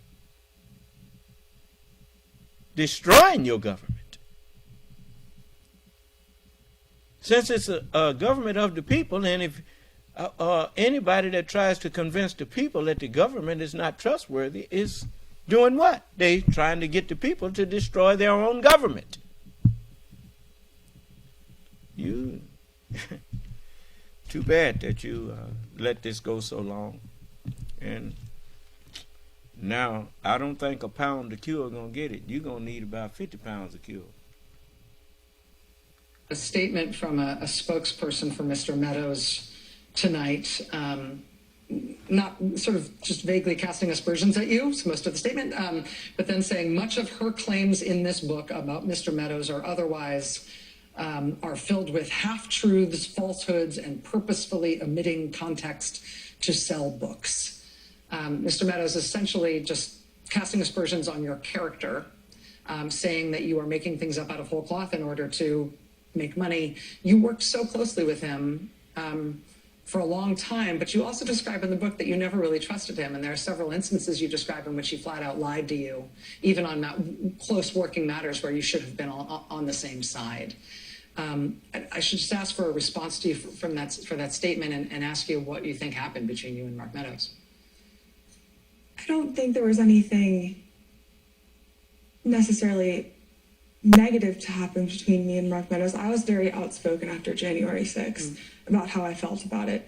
Mark and I also knew that we were two different people, and that's okay. You know, we regularly talked about it. We would regularly joke about it, that I was more moderate than he was, but we did in large part work well together. More ideologically moderate. Yes, Yeah. yes, ideologically moderate, more so than he was. But, you know, putting that aside, in an environment like that, that doesn't matter as much. In terms of his statement, you know, I would encourage him to go testify under oath if he thinks that what is in the book and what I have testified to under oath, which is consistent with what is in the book, he can go testify under oath if he has strong feelings about that. Were you disappointed that the Justice Department elected not to prosecute him for contempt of Congress when he ignored the congressional subpoena that you responded to from the January 6th investigation? I'll leave it to Mr. Meadows and his team to respond to that. What I will say is I hope that Mark is now doing the right thing, what I define as the right thing, which is coming forth and honoring your oath that you swore to protect your country, not your president.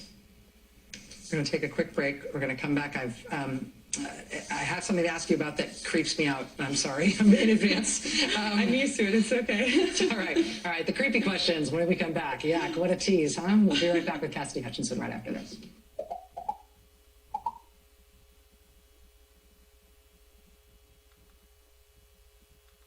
Only you at the Trump rally on January 6th. You say that he reached his hand under your blazer and then under your skirt. Mr. Giuliani's spokesperson has called this a disgusting lie against Mayor Giuliani. He gave us that statement again himself tonight. But I was struck by the fact that he was not the only one. Page 52 of the book, you say that John Boehner, of all people, looked down at my cranberry vodka and whispered dark liquor or red wine from now on. Then he tugged on the ends of my hair saying, and lose the ponytail. You describe one man who worked in the White House, Mike McKenna, as having a tendency to publicly single out women with crude and demeaning comments. You describe the president, and this is not groping, this is not physical, but you describe him as telling you to add blonde highlights to your hair, which you then went home and did and came back to the White House the next day. That doesn't happen in normal workplaces. I'm just telling you now. Sorry. Yeah, well, I learn a lot on the outside. Yes. There's a whole world out there when guys get fired for doing stuff like that. It's unbelievable. Well, it's shouldn't be unbelievable. Shouldn't be unbelievable. But there's also a couple of instances involving Congressman Matt Gaetz.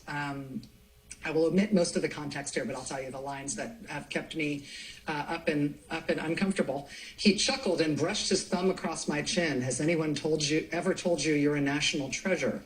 You describe a night at Camp David when he was leaning against the door frame while somebody answered the door to another cabin. Matt straightened his posture when Kevin McCarthy asked him what he wanted. He explained he had seen my golf cart parked outside and thought this was my cabin. Embarrassed, I got up and asked Mr. Gaetz what he needed. He explained that he was lost and asked me to escort him to his cabin. I told him to proceed around the Circle Drive. All the cabins are clearly marked. It's impossible to get lost. He asked me one more time to leave with him. Kevin McCarthy then said, quote, "Get a life, Matt," and shut the door. Now, Mr. Gaetz, we asked him for comment on these allegations tonight. He told us, "I don't remember either of these events. And based on Cassidy's prior false statements, I doubt they occurred. I did date Cassidy for a few weeks when we were both single years ago. We parted amicably and remained friends thereafter, even during President Trump's post-presidency." And then he goes on to make other unrelated claims. I'm sorry to ask you if you want to respond to that, but I'm going to ask you if you want to. I'd love to respond to that. Okay. So thank you for giving me the option. Yeah. I will give Matt credit in his part of his statement that we did have an amicable working relationship, and we were good friends at points. Matt Gaetz, in my opinion, is somebody that I personally do not hold in high regards in terms of trust, and I do not think that Matt Gaetz has the best track record for relationships and condoning his relationships how he thinks that they might be defined. I will say on behalf of myself, I never dated Matt Gaetz. I have much higher standards in men, and Matt, frankly, is a very unserious politician. We see that today with the ruckus that he is causing on Capitol Hill with the spending negotiations, and I don't really have much else to say to somebody that is more concerned about a soundbite than actually passing legislation. Mr. Giuliani's remark in response to your allegation about him, which was graphic and gross, was that this was a disgusting lie against him. Do you stand by that statement despite his pushback? I stand by my statement and what I described in the book, and I agree that it was gross. Cassidy Hutchinson, you have been through a lot, particularly as a very young woman who had to do a lot of this on her own. The record that you've given us is much, much, much more complete than anybody else could have given us, and it took a lot of bravery to get there. This has been a hard time in your life, but you've done a service to your country, and I hope that good things happen for you. Thank you, Rachel. Thank you. Congratulations. Thank you. All right. Former White House aide Cassidy Hutchinson has a new book. It is called Enough. It's out tomorrow. It is full of news. You should read it. We'll be right back. Okay. I thought I'd let you see it. There's another one that I was looking at today that showed that Donald Trump was projecting when he calls other people crooked. A good example is a civil suit that happened in New York. The attorney general in New York got a judgment against him. The judge found that he was guilty of what they was accusing him of. Let's see here.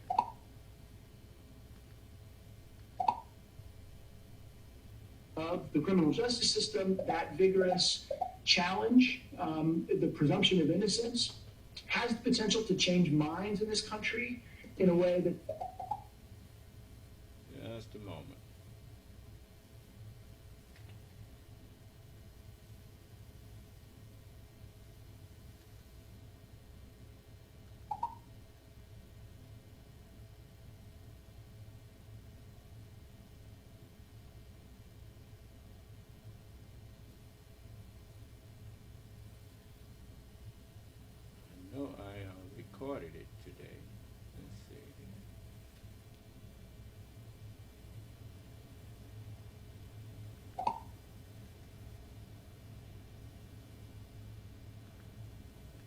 people can...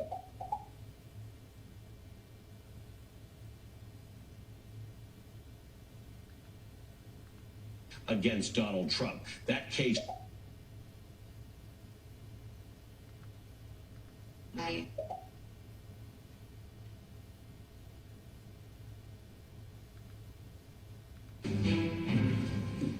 Okay, we've got major breaking news, a major loss in court for Donald Trump in the civil suit brought by the New York Attorney General Tish James.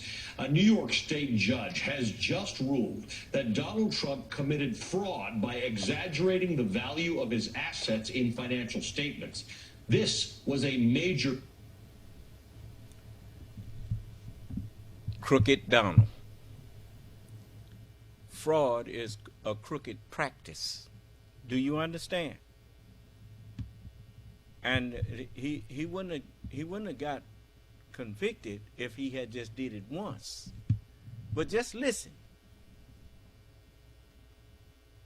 Plank of Tish James's case against Donald Trump. That case is set to go to trial on Monday. Donald Trump's attorneys had also asked to throw out the case, and the judge denied that request.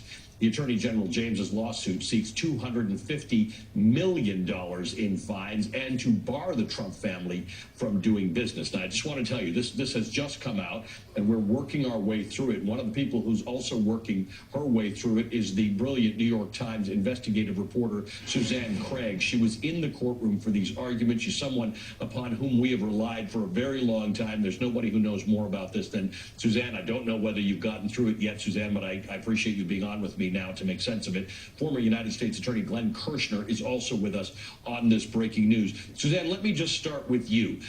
Your reporting and testimony that we've heard in years gone by, including from Michael Cohen, is that this was standard procedure for the Trump Corporation. They did things like this. They inflated their assets in certain places.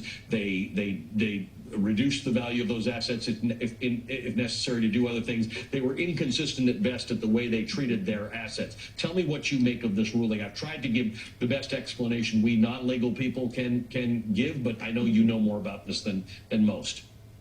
No, you're being kind there. I mean, I think the allegation is pretty stark that Donald Trump there would be something that would, I think, reasonable minds could agree would be worth $10 million, and he may say it's worth $100 million. And this happened over and over and over. And these statements were submitted to banks, to insurance companies in order to secure loans, sometimes favorable terms, and also to secure insurance policies, things like that. So that's kind of in essence. And the Attorney General had brought a civil suit, a quite large one. If it goes against him, it could cost him to the tune of $250 million.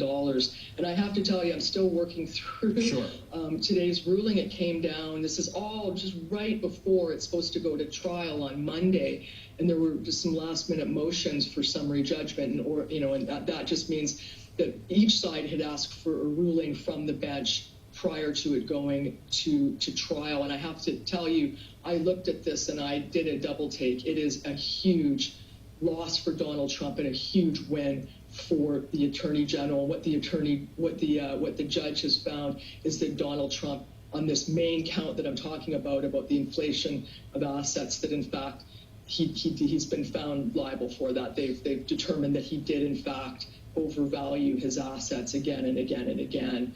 And they've not only done that, the judge has called for the cancellation of all of the defendants' business certificates in New York.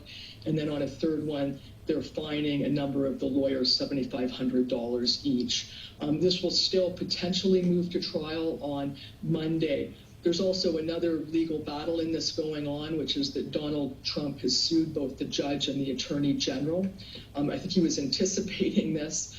And moved ahead of a hearing last week and actually sued the judge, and the appellate court will come down potentially, we think, on Thursday and weigh in with something that could move the trial and could affect this again. But in the short term today, this is a huge, huge blow for the Trump organization. I know there's a lot in there, and it's all really big. So, little bits of it, little sentences in here would on their own be headline news, including the judge has ordered the cancellation of all of Donald Trump's business certificates?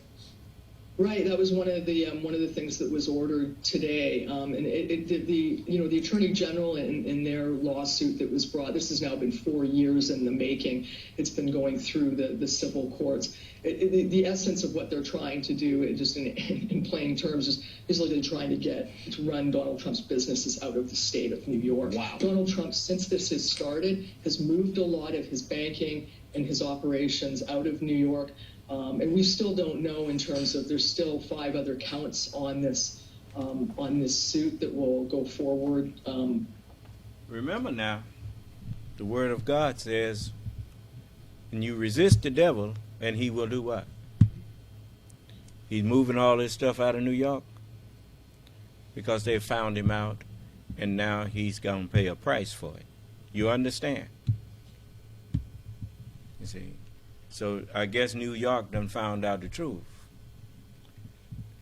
The first rule in dealing with the devil is don't. You see. So they closing him down in New York. To trial if it's not moved. We're going to learn about that again later this week. Okay, so moved, but those will still move, and also the fine hasn't been determined yet. I mean, that's sort of the number that they're looking for. But these are some of the things that will be, I think, heard at trial, and it will be a bench trial in front of a civil judge. I've known you longer than I've known most people. You and I go back a long way. I know that you want to read that document. So here's what I'm going to do. I'm going to continue this conversation with a couple other guests. You stick around. The camera's going to stay on you. If you get more information, that's fine. But anything I ask you, I'll be very clear. So you don't have to listen in. Carry on and do your work, and we'll come back to you with something very specific. I've also got the former Assistant United States Attorney in Westchester County District Attorney Mimi Roca with me here in studio. And I have a question for you, Mimi, because this is the case that sort of people forget. It's by the wayside a little bit. We're not sure what it is. Tell you what, I know some of my brothers got to go to work, and I'm taxing them with these every night meetings. And so I tell you what, I'll let you hear this tomorrow, if it pleases Allah. That way we can give it all the time it deserves, because I cut away some of the first part of it. But this is the man who was calling Hillary Clinton Crooked Hillary. This is the man who now calls Joe Biden Crooked Joe. So everybody who run against him, he calls them crooked. Why? Because it's. I remember Minister Abdul Karim gave me a parable once. Well, he stood up and said it in front of the whole congregation. He said that truth and lie went swimming. And lie got out first and put truth's clothes on. And somebody looked up and said, "Hey, look, here come truth." And somebody else said, No. That's lie with truth's clothes on. And he said, now there's the naked truth. And where does he get these accusations from? Crooked Hillary, Crooked Joe. Everybody's crooked. He calls them that before they realize that that's what he is, and call him crooked so he can say, they're just saying it because I call them that. Do you understand? So when he projects crookedness onto people, he's talking about himself. Now you find it out he's talking about himself. Because he's crooked in all of his dealings. You know, if you got to lie to get in a position, you got to keep lying to stay there. Do you understand? He been lying ever since. I mean, they after they got him in over 30,000 lies, they stopped counting. Wasn't it over 30,000? And they stopped counting.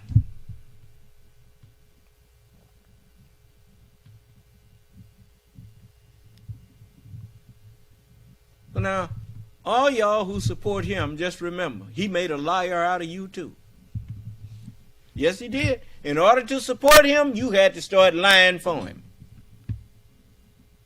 Just like when you say you don't believe the election was legitimate.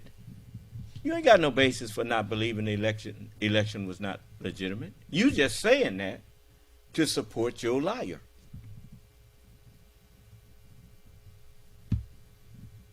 Because if you don't know nothing else about me, you know, if you could show me some evidence that they tricked and cheated him out of that election, I would be on your side.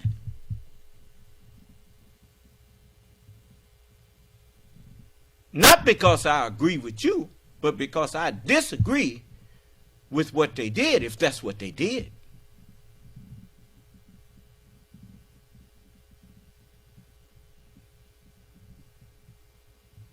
You don't crown a person with victory if they cheated.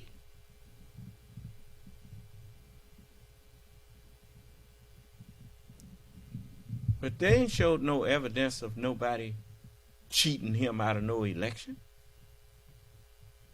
The evidence shows that he was trying to steal it. I mean, he outright asked for it. Just all I need is 11,780 votes. Just one more than Joe Biden got. That's what he meant when he said one more than we have for Joe Biden. Just give me 11,780. He got 11,779 votes. All I need is 11,780.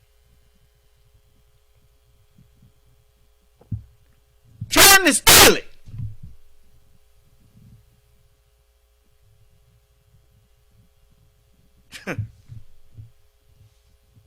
So his sign, "Stop the Steal," that's what happened. Raffensperger, "Stop the Steal." The Arizonan Secretary of State, they stopped the steal. The Michigan Secretary of State stopped the steal. You saw them people going and fake electors stand up there arguing with the sheriff about letting them in. And he said, "You can't come in here." "Well, we are the electors." And he said, No, you're gonna have to go call somebody. You can't come in here. Standing up there trying to force their way in there to cast phony votes. Trying to steal the election. And Navarro got on Ari Melba and said we was going to do the Green Bay sweep on them. I mean, boy, this was rich. This is rich. I hope they give him some time to sit up and think about it too. Do the sweep up that cell flow. Boy, these people got some more nerve than a brass monkey. But anyway, I'm gonna leave it right there. And if it pleases Allah, we will. I'm laughing, but not because I think it's funny. I'm laughing because I'm relieved that they didn't get away with it. Because the same people that was sitting up in there crying, talking about I would like to take my children to school and all that, after they got sentenced to 10 years and 18 years and more, and that kind of thing, you know what they'd have been doing if they'd got away with it? They'd have been high-fiving each other after they destroyed your democratic republic.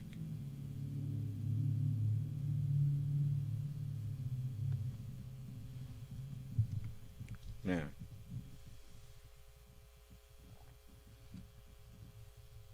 I'm not here to overthrow governments, nor to help you overthrow governments. I'm here to overthrow falsehood with truth. Did you hear me?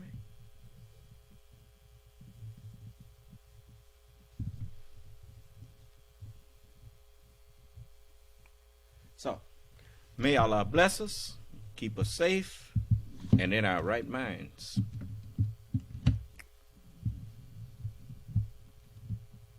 And may Allah protect and preserve all who are trying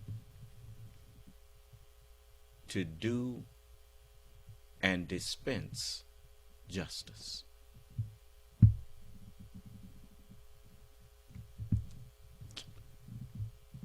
May Allah's Salam Alaikum.